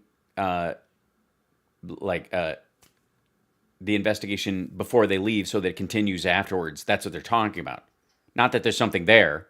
In the same way that Comey talking about the Hillary Clinton investigation hung over the election and then into the year. 2 years later, of course, we find out it's nothing, much like the unmasking story that Barr dropped before vanishing. Washington Post on October 16th, the headline read, The Truth Behind the Hunter Biden Non-Scandal. Now you have the Washington Post headline that says this, Hunter Biden tax probe examining Chinese business deals. Yeah, because it's a non-scandal.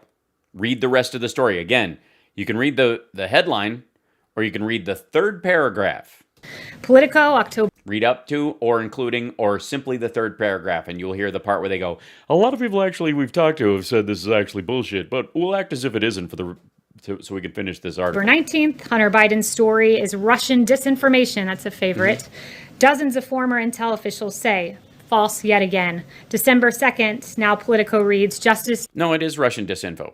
Department's interest in Hunter Biden covered more than taxes. Federal prosecutors have also investigated foreign ties, possible money laundering. Great, yeah. Knock yourself out.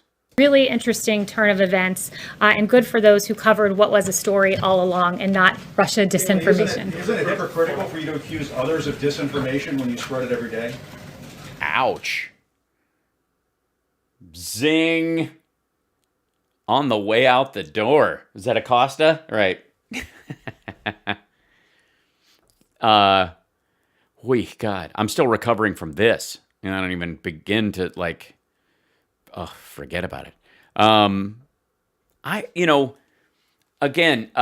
We more than likely, and I don't know, let's see, I'll check real quick because we don't have that much time left in this episode.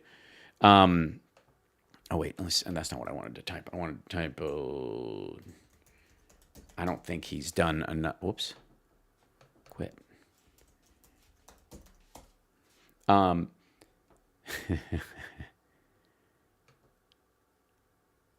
Oops. That back up, silly.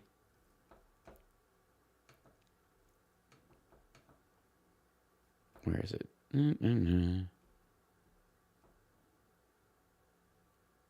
Joe. Okay, yeah. Here's Rudy yesterday on... It's the Joe Pags Show. Glad to have you here. Hey, what's up, Joe Pags? All right, give me 1 second. The Joe Pags Show. The floating graphics. Glad to have back America's mayor. It's Rudy Giuliani, also the personal attorney for President Donald Trump. Rudy, how are you? I'm good. How are you? I'm living... That's basically, this is what I do now. The dream. Listen, when you felt... Why do you keep licking your lips? ...ill, everybody contacted me because they love you. They know that you make time for us on our program. How are you? Are you feeling all right? I'm doing really, really well. I'm out of the hospital now since Wednesday. I'm feeling great. Today is my first day completely free of COVID. I'm COVID free. Oh, that's what free of COVID means.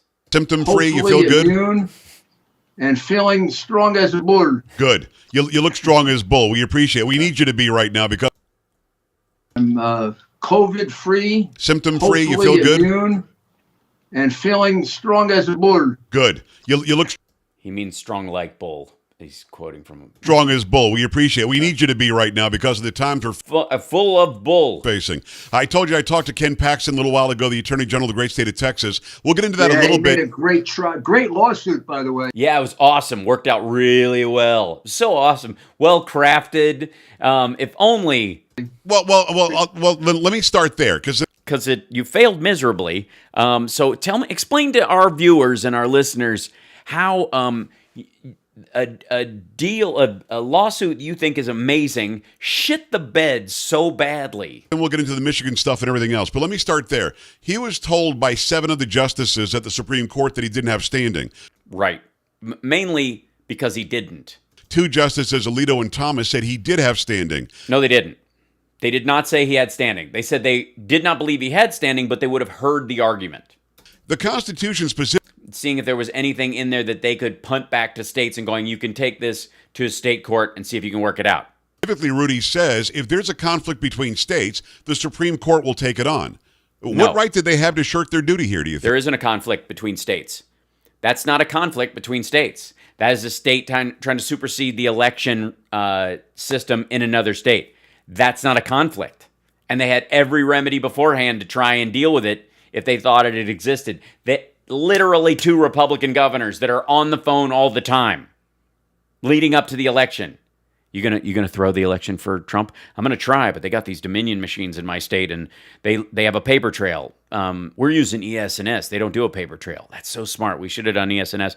But Stacey Abrams and all these activists have got us down here, and they wanted a paper trail, and we got that through the House. And so we did signature verification as stringent as possible. We had 2 layers deep, and we added a 3rd layer. But feel free to, by the way, pretend that made fewer layers, because 3 is less than 1 in Maganomics. So great idea. So, but you're going to keep using the ES&S machines? Absolutely, yeah, because there's no paper trail at all. Well, you put it exactly right. Yeah, put it exactly right. How do you put it? Shirking their duty. Look, the Constitution sets up the Supreme Court. As what? As the final arbiter. Yeah. No, it does not. It sets it up as a 3rd arm of the government that sets the standard based on constitutionality. If indeed the Congress wants to override the Constitution, it has the right and ability to by drafting bills and creating laws. Laws that, even if they supersede the Constitution, can be added to it in the form of an amendment, for example. They have the right and ability to do that. They're the last word on it, and the president can sign or not sign it. And the Congress, if they have enough people, can override what he says. So ultimately, the House and the Senate have more power than the presidency or the actual Supreme Court. There's just so many people that volume check on the law is seen as a bulwark that equals out the fact that there can be 9 to 12 people on the Supreme Court and 1 person / the vice president in the White House. In fact, they even assume that power. They don't even have, in the Constitution, they don't have the right for judicial review. John Marshall assumed that power as a logical construct as the referee, the final referee. And they shirk their responsibility. The responsibility you just argued they don't have? I mean, the reality is this country is divided right now. Yeah, it's so weird. It doesn't normally happen around an election. The states are divided. They're divided over what are, in fact, very legitimate allegations of voter fraud. That's right. Half the voters in Texas think that they were defrauded. And we need the Supreme Court to step in and hear the evidence. You don't have any. They were afraid to hear the evidence. No, they weren't. They weren't afraid to hear the evidence. The states have the right to present evidence within their own states, but they don't have the right to override another state's, unless, again, you want to argue for federal control of elections, which is so ironic that that's what Republicans are fighting for right now. The federalization of the electoral system in our country. In fact, people say, well, why are these courts not taking the cases? Because they suck and they're poorly written and you're handing in Post-it notes and your affidavits are can't even get the sex of the people involved right, and most of your witnesses are either drunk or stupid. They're running away from the cases because they're cowards. Oh, so Trump put 3 cowards on the Supreme Court. Curious. Bags. Yeah. They won't even hear the evidence. I've never seen courts do this before. But they have. They at least give you a hearing. No, they don't. Courts will say you don't have standing all the goddamn time. There's not any evidence. It's a waste of time. But courts throw out stuff based on standing all the time. I don't care how much evidence you think you have about someone's wrongdoing. You have no right to define their behavior. You know, if you want to file criminal charges, knock yourself out. But you're not. You're suing. And suing means standing. Say, okay, put your witnesses on. It's the civil version of jurisdiction. It's not in your jurisdiction. And if you want it to be your jurisdiction, then you want to federalize the government's control over all the states. Let me listen to your witnesses. And they listen to 5, 6 witnesses. They won't even do that. It's like, please, we don't want to get involved. We don't want to get involved. Is that how they reacted? Or did they just go, you don't have the right to sue this other state? If you know of criminality, then file criminal charges. The FBI and the CIA will handle it depending on whether it's inside the United States or outside the United States as far as who's manipulating the vote. Well, maybe the New York Times will criticize this. Or maybe the Bar Association will criticize it. Right. But what's they're not going to. The Supreme Court was not concerned with being criticized by the Bar Association. That's his argument. I'm fairly certain that by the time they've reached that level and the clerks that work underneath them have gone through the rules on standing and the like, they're not concerned that the Bar Association is going to kick their ass. Recourse, though, Rudy. I mean, we're supposed to have checks and balances. If the Supreme Court does... Yes, you do. That was a check. You were checked. You were off balance, and they balanced you. Didn't do its duty, and you and I agree that they didn't. Yeah, that just because you agree they didn't doesn't mean anything. You're off balance in this circumstance. Because even Trump's appointees told you to go pound sand. The 2 people who were like, yeah, we'll hear it. They don't have standing, but we would hear the evidence and just let them go through the motion because why not? That in and of itself, the 3 people he put on did not believe that. What do? You can't go to Congress and complain. You can't go to the president and complain. That's it. It's the end of the day. What do you do now? You go fuck yourself because you failed and your case has no merit and you have no standing to bring a case against anyone and you have no evidence of fraud or criminality that is prosecutable by any means. You know where we are? We're in the state legislatures, okay, which is actually the place that's supposed to decide presidential elections. Yeah, they did. They just did. Right. The electors are selected by the state legislatures. The state legislators may choose any means by which the electors are chosen. They can choose them in person, or they can choose them as a group by passing a law saying that they're chosen as, nonpartisan individuals because we don't want people throwing it one way or another. We don't want Democrats to be able to pick Democratic electors if there's more of them in our state, but they lose the state, so they can hand over the electoral college to a Democrat. And we don't want the same thing to happen if it's a Republican, in theory, which is what they're attempting to do now. So they pass laws, and those laws stand unless they rescind those laws. Because we're a country of laws. And most states have constitutions that if you establish a law, you have to follow that law. Whether you regret the law later is a matter of legislation, not a matter of, screw it. So we've appealed to the state legislatures. You appealed to no one. The only place we've gotten a hearing, by the way, is with the state legislatures. The witnesses that you've heard that we have. Oh, we've heard them all right. You mean the one who was busted for computer fraud? They've all been in front of legislatures. Arizona, Michigan, Georgia, Pennsylvania. That's where we've been able to present our witnesses. They've at least had the courage to hear them. And one really courage. They're afraid of being attacked by Trump, and they're afraid they'll lose any potential Trumpster votes in the future because that's what they hang on. really great judge. They fear activists, and it's unsworn testimony. Good point. Lock them all up. That literally, like, no one was put under oath. Antrim County, who today issued a blistering decision. Not even a decision. He issued a report. It wasn't. It was a blistering report that should knock the heck out of this election. We were able to get access to 22 of the Dominion machines in Antrim County, Michigan. Okay. And through court order. It took us a week to examine them. Yeah, the first 2 days they worked just fine. The next 2 days they continued to work just fine. After a while, we got to mess with them a little bit and went, "Hey, if we flip a couple of switches and drop them on the ground, they're full of errors." We issued the forensic report to the court 3 days ago. The court has analyzed it and allowed us to release it today. It shows a 68% error rate of the votes cast in the federal election in Antrim County, Michigan, by the Dominion machines. Rudy, I want to stop you. But Trump won that district. So 68% of those votes were wrong. You mean Trump lost that district? It sounded like you said. It sounded like you said 68%. That's impossible. 68%. I know it's impossible. I just spent an hour and a half on the telephone with the president and with our team, briefing him on it. He had the same reaction until our team was finished. 68% 68% error rate in the votes cast.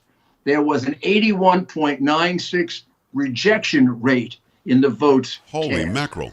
in the 2020 election. Now let me show you how bad the fraud is in Michigan. Okay, let's go with this. The claim, 68% error rate in Michigan voting machines, and that it should be by law a tiny percentage of 1%, which is what Trump wrote, whatever. In a Tuesday tweet, Trump claimed that there was 68% rate in Michigan voting machines should by law, make it. He suggested Michigan Secretary of State Jocelyn Benson should face legal scrutiny for the alleged errors. Did Michigan Secretary break the law? Okay. Trump was reacting to a consultant's report that a judge made public on Monday. So let me open this guy up. Let's see. This is Detroit Free Press. State company officials dispute report claiming Antrim County tabulators bungled results. By the way, these are tabulators, not the actual ones, and it has no effect on the official counting. These were this was a county of 16,000 people. We've been over this, but state officials are disputing a report on Antrim County's voting equipment signed by a consultant who confused Michigan and Minnesota voting districts in an earlier election analysis. That guy's fun. Used to work, by the way, as a PSYOPs officer. It says the county's equipment is intentionally and purposefully designed with inherent errors to create systemic fraud and influence election results. Michigan Elections Director Jonathan Bratter said in a weekend court filing, the report, quote, makes a series of unsupported conclusions, ascribes motives of fraud and obfuscation to processes that are easily explained as routine election procedures or error corrections, and suggests without explanation that elements of election software that are not used in Michigan are somehow responsible for tabulation or reporting errors that are either non-existent or easily explained. And Dominion Voting Systems, the company whose equipment is used in Antrim, issued a statement saying that it is the subject of a, quote, continuing malicious and widespread disinfo campaign intended to undermine confidence in the November 3rd election. Judge Kevin I. Elsenheimer of Michigan's 13th Circuit Court ordered the release of the report on Monday. Following minor redactions of references to software coding that were agreed to by both sides, state and county officials withdrew earlier objections to the report's release. The report is signed by Russell Ramsland. This is the OSAG dude that we were talking about. Ramsland, a cybersecurity analyst and former Republican congressional candidate, mistook voting jurisdictions in Minnesota. In another filed in support of a federal lawsuit in Michigan, he made wildly inaccurate claims about voter turnout in various Michigan municipalities, claiming that Detroit, this is where they got the 139% of people. He was the one who alleged that in his statement, which everybody claims is true because he alleged them. He ordered forensic imaging of the Dominion Voting Systems, voting tabulators, and related software after Antrim County resident William Bailey filed a lawsuit. We've been over this or whatever. We jumped on when Trump printed this. Let's see. Based on concerns related to elections, the report concludes that Antrim County's results should not have been certified, and because Dominion Voting Systems equipment is used in most Michigan counties, statewide results should not have been certified either. So the rest of the tens of thousands of votes they're talking about that should be thrown out is because those machines, they took errors extrapolated from a small area and assumed the error everywhere else is the basis of how they did this. The report said a staggering number of county ballots were flagged as having errors. As a result, those ballots were adjudicated by election administrators with no oversight, no transparency. Also, this is caused by intentional errors in the system, the report says. The report says election software was changed after November 3rd, indicating an attempt to obfuscate evidence. The report also says that the county failed to update its election system with security updates as required.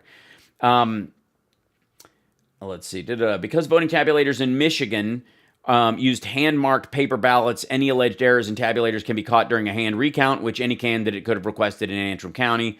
This week, the Michigan Bureau of Elections in Antrim County will also be conducting a hand tally of the ballots. The audit is set to begin on Thursday. Let's see, when is this? This was before. This is an older one. Yeah, this is from December. So this ends up being Thursdays when they're going to hand tabulate this. In this court filing case, Dominion voting system, The official results show that Trump beat Biden in Antrim County by about 4,000 votes out of 16,000 votes cast.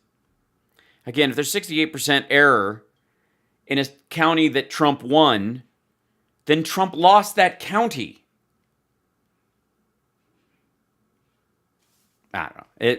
This is what they're actually going to run with. What happens to that rejection rate in their machine, in this phony machine they have? It goes in for what's called adjudication, and then they explain it to us, Rudy. Try to figure out what's wrong with it. The entire adjudication memory of the machine has been removed. So you can't even check it now. That's it. It's gone. The Michigan Democrats took it out.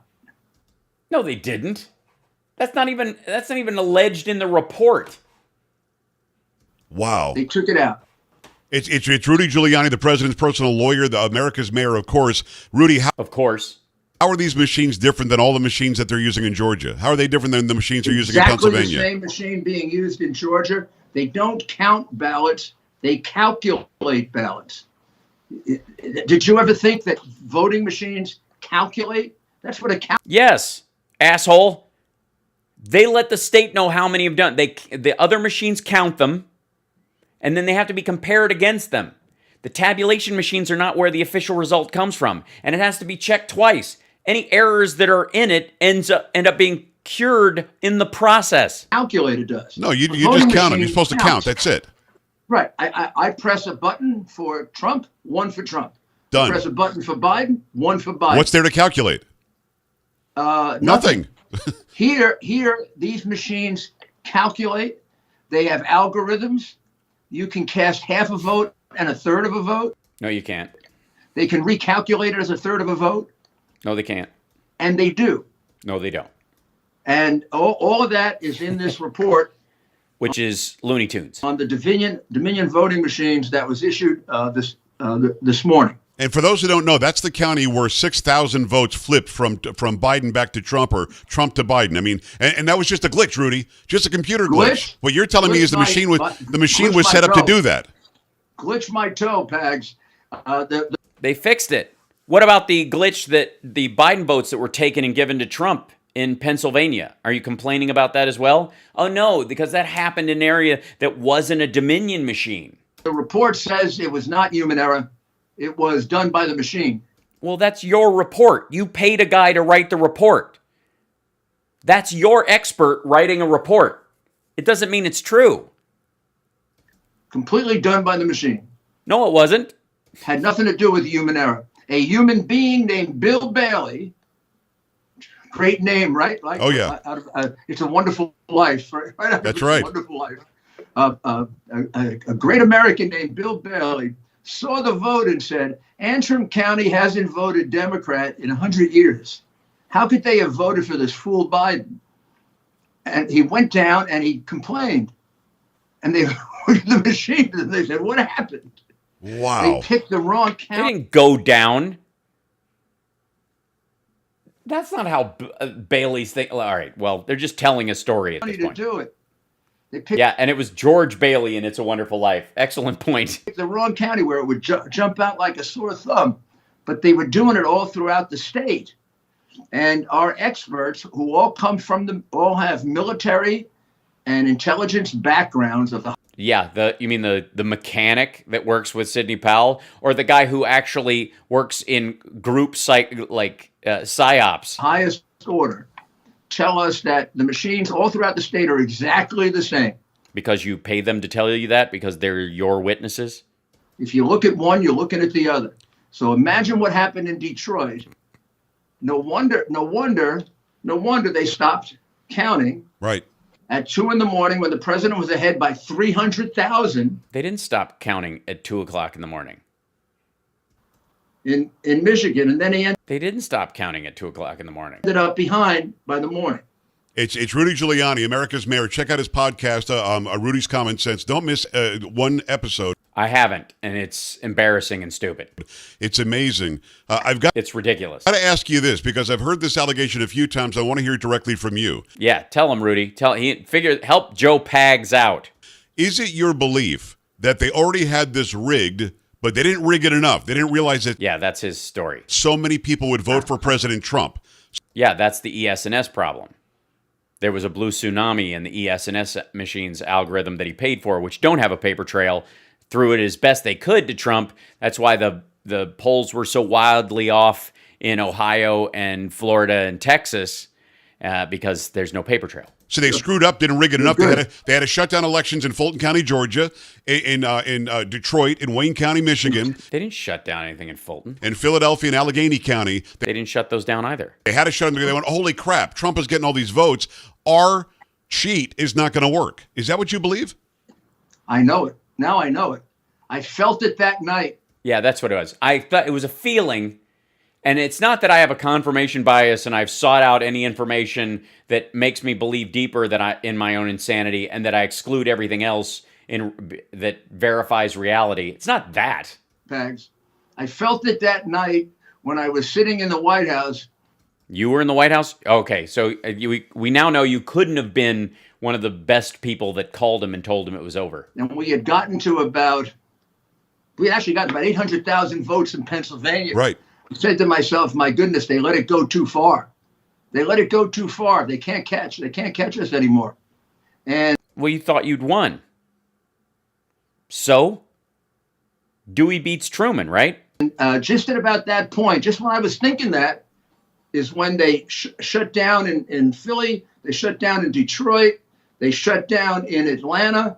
They threw the people out in Atlanta. We have that on tape. Right. They threw them all out. They didn't throw them out. Everybody's thrown out. Then they wait till everybody's gone, and then they pull the ballots out from under the table. They truck in 100,000 votes in Detroit. We've gone through all these things on his own show. He's just repeating the same stuff on different networks. Detroit about. I don't know if this is a network on this dude's podcast. 4:30 in the morning. By the way, this guy and I have the same number of subscribers on YouTube. Exactly right. They almost got past the point of no return. But as you and I speak so they got past the point of some return? Right now, and it's America's Mayor Rudy Giuliani. We always love the time and the access. And if you're just joining us, he's doing much better from COVID. You say you're symptom-free, thank God. No, he isn't. He's still short of breath. Watch his own. Don't tell me to watch every episode of Common Sense with Rudy Giuliani and then not watch it yourself, Pags. I've watched it. Did you see his little breather thing he has to practice? Have you seen him huff and puff? Do you even Rudy, bro? Electors are voting. It's officially going to be President-elect and Vice President-elect Biden and Harris by the end of today. Maybe by the time I air this was last night. This interview. Yes, by the time we're seeing it, it's over. And watch, and this is Rudy right now realizing this in the same way that he heard the networks calling it for Biden and Harris while he was in the parking lot of Four Seasons Total Landscaping. What recourse is there legally? Because I know that can still be overturned, but what recourse? It can't be overturned. Now, because there is none. People are starting to throw their hands up and go, darn it, they got us. I guess we have to deal with it for 4 years. Yes, you do. Bye. Here's what we've done in every one of the questionable swing states. We've had our electors alternatively elected. We've had them. We've had them named. We've had them vote for Trump and for Pence. And we're as we speak, they're being submitted to the United States Congress as alternatives. For example, should the state of Michigan, the legislature, decide to take this up, take a look at the rest of the state and decide that Trump actually won it by 300,000. He didn't. Yeah. They would be able to change that award from the electors that were so. Yeah. If the Easter Bunny and the Tooth Fairy got in a fist fight, elected by the Democrat politicians to the electors selected by the state legislature. And by the way, the Republicans showed up today. They didn't let him in. Yeah, because the real electors who'd already been voted on by the legislature were already present. Said, put your vote in a manila envelope if you want. We're not letting you in the state capitol. We got the vote in. The vote is in. Okay. And the reality is the reality. State legislature can at any time take over the vote and change it. No, it can't, because they passed laws about it so that they can't supersede it. Why would you pass a law that the board of electors, the governor or the secretary of state chooses the electors and then automatically sees it back individually? Can the state legislature vote collectively by majority rule, win the actual votes? Let's say there's, 30 of them and 16 of them vote to take back the power to choose the electors from the governor or the secretary of state or the board of elections. Could they do that? Yeah, absolutely. Under the Constitution, they have every right to do that. Can the individual state electors do it on their own individually? No. You don't get to pick an elector from your area or your political party that supersedes what the other people in the party or in your county want, simply because you prefer one candidate over the other. They passed laws. You could, and when he's like, they could seize it back at any time. Yes, they can, by passing a law, because they already passed the law. Otherwise, the argument comes, does any law passed by the Senate in, the state Senate in any of these states actually mean anything? No, because an individual could seize back the power taken away from them by the state of Georgia at any given point. It's friggin' dumb. Well, why don't they, Rudy? It's a Republican legislature. Constitution gives it to the state legislature. Because they don't have enough votes, including the Republicans, to do it by a majority. If they find fraud at any time, they can change the vote. Yeah, but No, they don't. If they think there's fraud, they can't just automatically act on that and supersede the laws of the state. You just outlined the fraud, or at least a big, massive mistake in Antrim. Yeah, what's the difference? Fraud, big, massive mistake. I mean, honestly, anytime there's a mistake, you can just seize back any of the law that you want. I think I've been pulled over by a mistake, officer, and therefore I believe that as a licensed gun owner, I can shoot you and take your car. Like, what the... County, and it probably happened around the state. Here's the problem. It's a Republican legislature there, as you know. Why won't they do it? Why? Because it's a violation of the law. It's insane, and they're not ready to human centipede Rudy Giuliani's ass right up Trump's. Why won't they fight back against the Secretary of State and this governor? You mean the Republican Secretary of State and the Republican governor? Courage. Yeah, that's what it is. Republicans are just cowards. Good point, Rudy. Thanks for bringing it up. And I think, I know that I do some damage to the Republican Party with what I'm doing, but I could never do as much damage as Rudy Giuliani. Just thank you for reminding us, Rudy, that Republicans, especially state House Republicans, are en masse cowards, weaklings, really. They're not leaders, but they're not even... They don't even have the courage to be followers. It's pathetic. You're right, Rudy. They need coraggio. Yeah. A little more coraggio. Coraggio? I mean, some of them have it, some of them don't. Some of them are worried about their careers. Some of them are rhinos. Yeah, I mean, how do you even trust a Republican these days? Some of them are worried about their careers? That's pathetic. Do you mean they want to have a career and they're worried that breaking the law would ruin that for them? Weird. You got all kinds of things going on, Yeah, it's so much stuff. I mean, it'd be one thing if Republicans were, cowardly, pathetic, incapable leaders on one standard. But there's really, according to Rudy, at least 3 reasons why they suck. One thing about the Democrats, they stick together. That's right. We always stick together. Just ask the Squad and the Blue Dogs and the different caucuses, and just ask the Sanders crowd and Hillary Clinton's base last time. We stick together. That's the one thing. The strangest thing is they'll stick together stealing an election. Right. We can't stick together protecting an election. That's amazing. Yeah, I don't know what it is.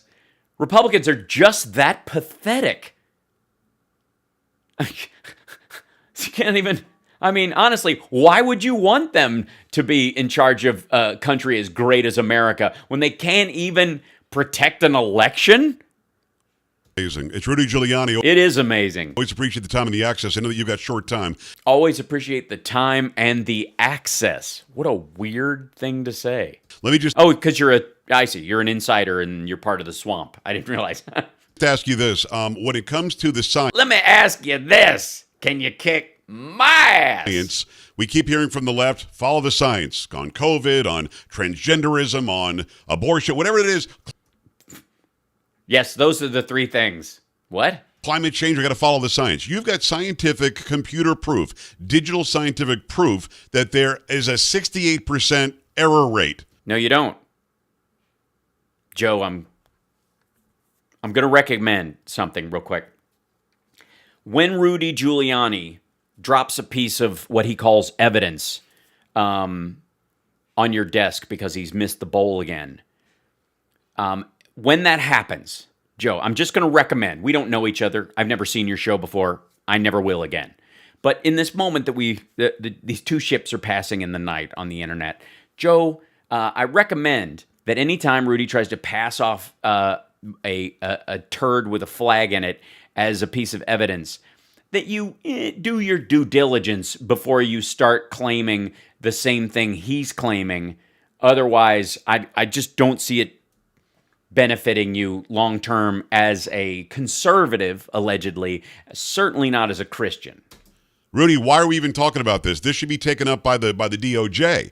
They're not stepping in. The FBI should step in. What are we talking about here? Yeah, what is the deal here? I mean, honestly, the president runs the place. He can't even get him to look into an election, which is so obvious. I mean, you barely even have to glance at it. It's clearly a robbery. I mean, it's not a woman writing out a withdrawal slip. She's got a gun. That's not a pen. That's not a withdrawal slip. It's a ransom note. Can't you see that? But it says that's her account number and she's withdrawing money from the... Yeah, that's what they want you to think. See, that's the problem with all these people in the bank withdrawing money legally. They want you to believe that's what's happening, and they stick together, unlike us who are coming in there wearing ski masks with machine guns, and we can't even keep it together to protect this bank from the people withdrawing money. It's being looked into tonight. Yeah, just look into it. It's your report. You've had it a long time. You waited till apparently the judge read it and released it before you jumped on it, but you could talk about the contents of it. And you never did? 68% error rate, no question. 81.9% rejection rate, no question. You can go over it 1,000 times if you want. That's what it is. That's also the guy written by that report. You can go over it 1,000 times. Written by the guy who mixed up Minnesota and Michigan because they start with an M and an I. It shows without any doubt. Well, with some doubt. That the election in Michigan for sure was a fraud. And the numbers submitted by Michigan, by the Democrats there, are false. Terrible. Fraudulent. They're criminal. What do you say to 75 million Americans who believe they voted for the right guy in President Trump? Is there still hope to leave them with tonight? No. Yes, there is. No. There is hope. No, there isn't. There is hope if the state... There is hope. Yeah, I take it back. There is hope. Because Biden is not going to rule from a vengeful podium. He's not going to... rule with an iron hand towards those who didn't vote for him the same way Trump did. Legislatures will just get that little extra ounce of courage, and maybe these reports will help them. No, they won't. And spur them on to take a look at a couple more of these machines. take a look at the machine. Yes, look at the ES&S machines. Look at the ones used in Florida, Ohio. Look at the ones that used in Texas. They rejected the Dominion machines because they have a paper trail. Why did they do that? How come, Rudy? Why? In He always does that. The whole Philadelphia. Take a look at the machines in Wayne County. Take a look at the machines, particularly in Maricopa County, Arizona. Right. Where they had a bunch of Mexicans. Don't think that we just hate black counties. Only Dominion machines in that one county. Only Dominion machines. I know. And you lost Clark County too. You got to go, but will this be? I know you got to leave because you have other places to. Why does he have to leave? Where the fuck do you think he's going? Be the demise of Dominion, or if Biden and Harris get in, everybody's going to have Dominion now. No, the states get to choose, dipshit. Oh, I think Dominion's finished. Good. First of all, why should we have a foreign company counting? It's not a foreign company. It's headquartered in Denver. Our vote. They're a Canadian company. No, they're not. Oh, friggin' Canadians. Send the votes over to Spain and Germany. While you're saying it.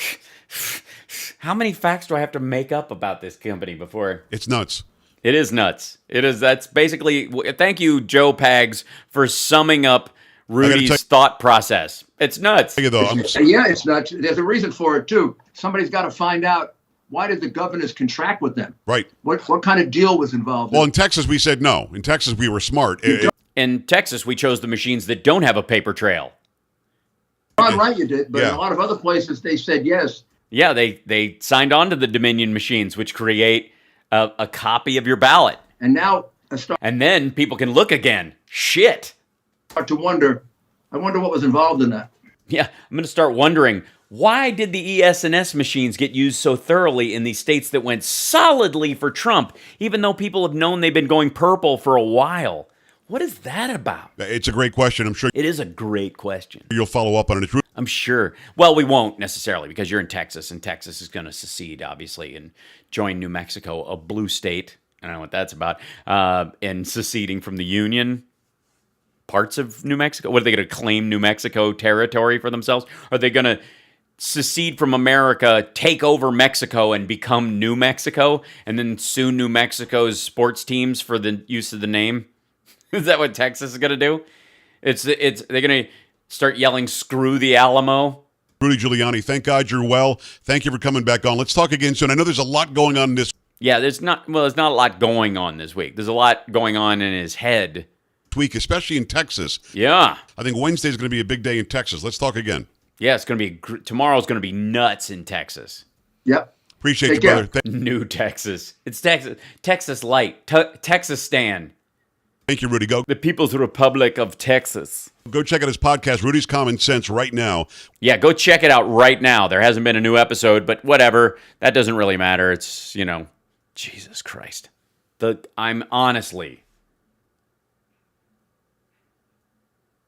All right, we're 20 minutes over. Look at that. I went long today. Again, I tried to shorten it. I'm trying to keep the show within due bounds as best I can so that people don't miss Chris and Rachel, actually. Don't want to be too big of a jerk. If I had my druthers, I would probably just run my show during MTP Daily. But that said, watch what you will. And, of course, you can always, I suppose... watch me later or at another time. You can't, obviously, this chat interaction makes it a lot of fun, and I appreciate you guys being here. Thanks so much for dropping in, hanging out with me. In terms of, the Biden cleanser, here's what I will do, because I think a lot of those things you can do on your own, but let's see. Let me see if I can find it real quick. Biden says... Okay. See if I can find the... videos of it. Let's see. When I'll have to do it in 1 second.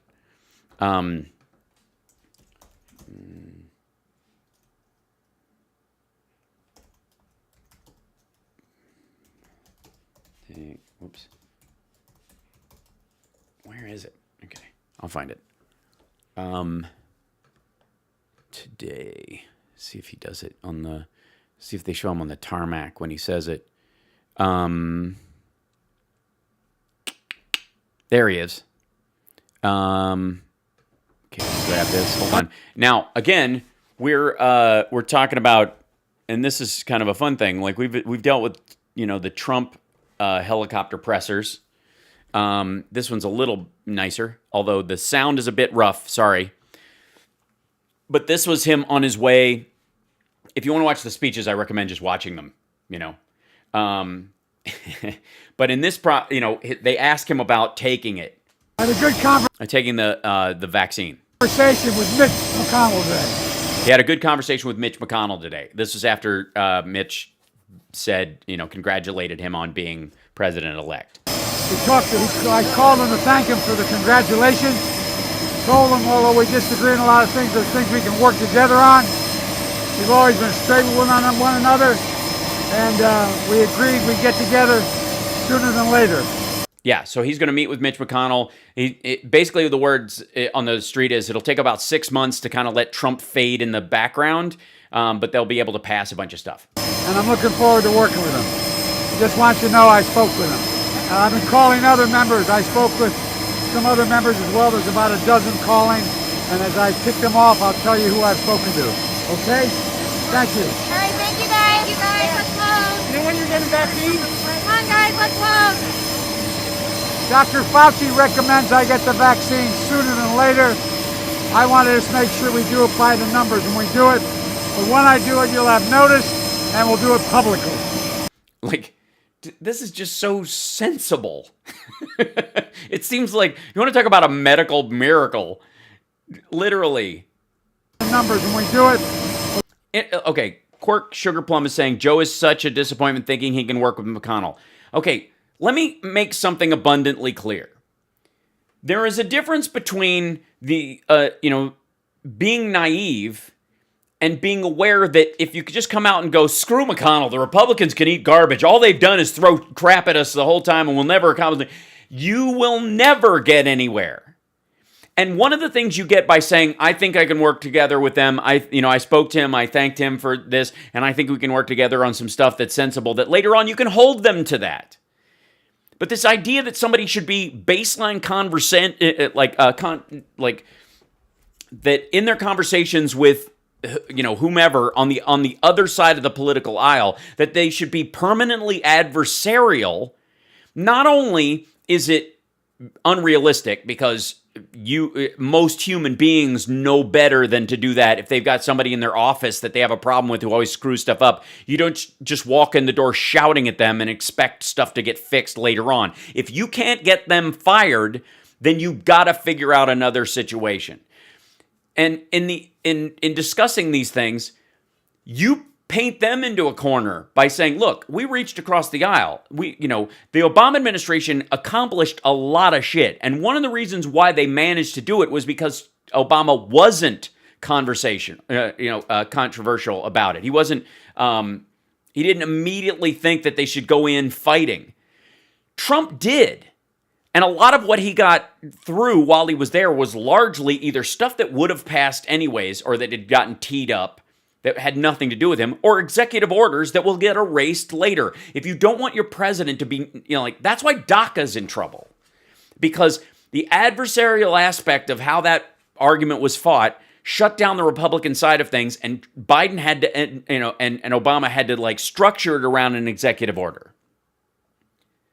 And that's why we lived through the entire Trump presidency, where he's shutting it down and endangering them and all this kind of stuff. And it teeters on the brink. And all these people in the DACA program had to live with the fact that there was not enough time to broker a deal over time, because they were on their way out the door and the Republicans were ginning up their opposition to it. But as you enter into a presidency, if you want to accomplish all these things, if you want DACA to have its own bill that gets through not just the House, but the Senate, whether or not they win in Georgia, you're going to have to do something about it. You're going to have to talk to them as human beings. You can't govern by executive order, and you can't be adversarial right out of the gate. And so all these people going, he must be stupid to think he can work with McConnell. Look, there is no other way to speak about this in public and still get anything done. People who say that are acting like Trump. That's how Trump operates. If you want these bills, if you want DACA to be permanent, if you want it to be fixed as part of a greater immigration package or in and of itself a singular bill, I got news for you. Depending on how Georgia goes, there's a 50-50 chance that you're going to have to work through Mitch McConnell to do that over the next 4 years. And if you don't want DACA recipients teetering on the brink all the time, you're going to have to figure out a way to pass that, which means giving McConnell something he wants for his voters and you getting something on your end. And if you just walk in there just middle fingers ablazing, you will not get what you want to accomplish. You might go down in flames, which is what the TYT crowd always wants. Why don't we go in there and fight? At least we would have fought. Yeah, and you would have lost everything. Like the ACA. They're like, there's no... The public option got stripped. It's bullshit. Great. But 24 million people got insurance protections. We expanded Medicare, Medicaid. Yeah, you didn't get everything you wanted. But if you're going to trade not getting everything you want for getting nothing at all, and when you get nothing at all, 24 million people could have their lives on the line, you're an asshole. You have to. The strength is not in being adversarial. Anybody can pick a fight. It doesn't require any strength at all. Diplomacy takes strength. Yeah, it's staying steady and making a deal, which is what Trump, patted himself on the friggin' back and all that nonsense. That's how he came into negotiations. That's why it all failed. Biden is playing it smart. That's how you get it done. He literally was the one who shepherded through the recovery package after 2008. After the crash. That's what he did. And I don't mean to jump on you about that, Sugar, but that I hear this a bunch, especially on Twitter. There's a lot of this, like, how dare he even try to, he's never going to talk to Mitch McConnell, he's never going to blah, blah, blah. Like, guess what? You don't have a choice. It's got to work that way. And you've got to find, if the methodology of screw Mitch McConnell, if you think that's actually going to work to get stuff through, when he can actually direct members of his party to do anonymous holds on bills, so he doesn't even have to be the one to shut it down. He could just tell Ted Cruz, hey, you owe me one. Make an anonymous hold on this bill. I don't want it to come to the floor. Now, will he do that on his own, possibly? Yeah, absolutely. Can he be trusted? No. But one of the ways you paint him into a corner is you make sure that the stuff that his state gets is predicated on stuff that other states get that they need. And if you just go in there like middle fingers ablazing, nobody gets anything. And it hurts not only the red voters who voted for Mitch McConnell, but the blue Kentuckians too. You hurt everybody. You can't be president for the entire country and just, stiff arm or give the middle finger. That's the Trump way. Where's the ACA SCOTUS? We haven't heard anything. They're just going to listen to it for next spring. They punted on it, and it's not going anywhere. They're not going to, like, that. Basically, all the pre-writings on it have meant the ACA is going to stand. They're going to expand the ACA. It's going to happen. The biggest fight of the Biden presidency will be the public option. And the public option will be one of the things that saves everybody from getting what would effectively be Medicare for all on the right, which they will fight tooth and nail against. But at the same time, they have to create a situation, some sort of support for people in their own states that allows them to get insurance that they can't afford. And a public option is a way of doing that because there's no profit point in a public option. You guys know my feeling on the public option. I think that the buying insurance across state lines should allow you to buy, you should be allowed to do that, and you should be able to buy it you should be able to buy into other states that have public options themselves. So there are multiple public options to choose from. You can buy into Washington State's public option if you are not a Washington State citizen and you match whatever their requirements are. Same thing with California and others, and you just use them like an insurance program, but your funds go into that state, and any profits, quote unquote, that come from that would go into the the needs of that particular state. So it would be an impetus for them to run their state as best they could, because if you don't like how you're being treated, you could always pop over to Massachusetts' plan. As opposed to being a single federal, single-payer system that nobody can get out of, and that's the only option you have. You have multiple public options that are competing against each other for better service and lower costs. And, I mean, do I have to think of everything? But the point is, you cannot blaze in there. I'm either Midwestern or European with my goodbyes. Yes, just on and on.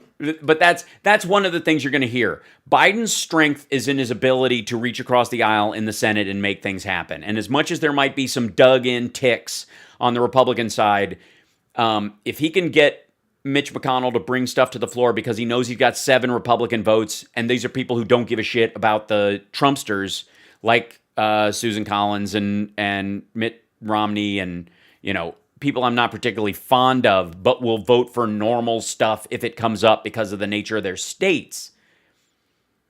We get back to, being able to argue about other stuff besides politics. Anyways, you guys are awesome. Take care of yourself. Take care of somebody else. Have a wonderful night. Thank you guys for hanging out with me. I adore you. Sexy Liberal, of course, this weekend, the new Christmas episode, which is a best of. And then, of course, you can buy the package, which gives you all of them. And we will be there, of course, for the post show and all that kind of stuff like we normally do. And it's just going to be kind of like a gathering of our stuff. But I will see you guys then. I'm also working on my Christmas special. More details to come. It'll be out on Christmas Eve. So you guys have something to watch together, whatever. We'll figure out. I'm not quite sure what site I'm going to put it out on yet. There was some talk about using Run the World, which is the same thing we use for Sexy Liberal, but I might just do it on my own channels and call it a day just to be with you guys, or I might do both. I don't know. It's crazy. There's so many options these days, but I just want everybody to be able to see it and just kind of have a nice little gathering on this. But anyways, take care of yourself. Take care of somebody else. I'll see you tomorrow. You guys are wonderful. Okay. Wait, hold on. There it is. Okay, bye. And the theme song will start right away. Okay, and dance party. Dance party. Everybody got a dance party. Bye.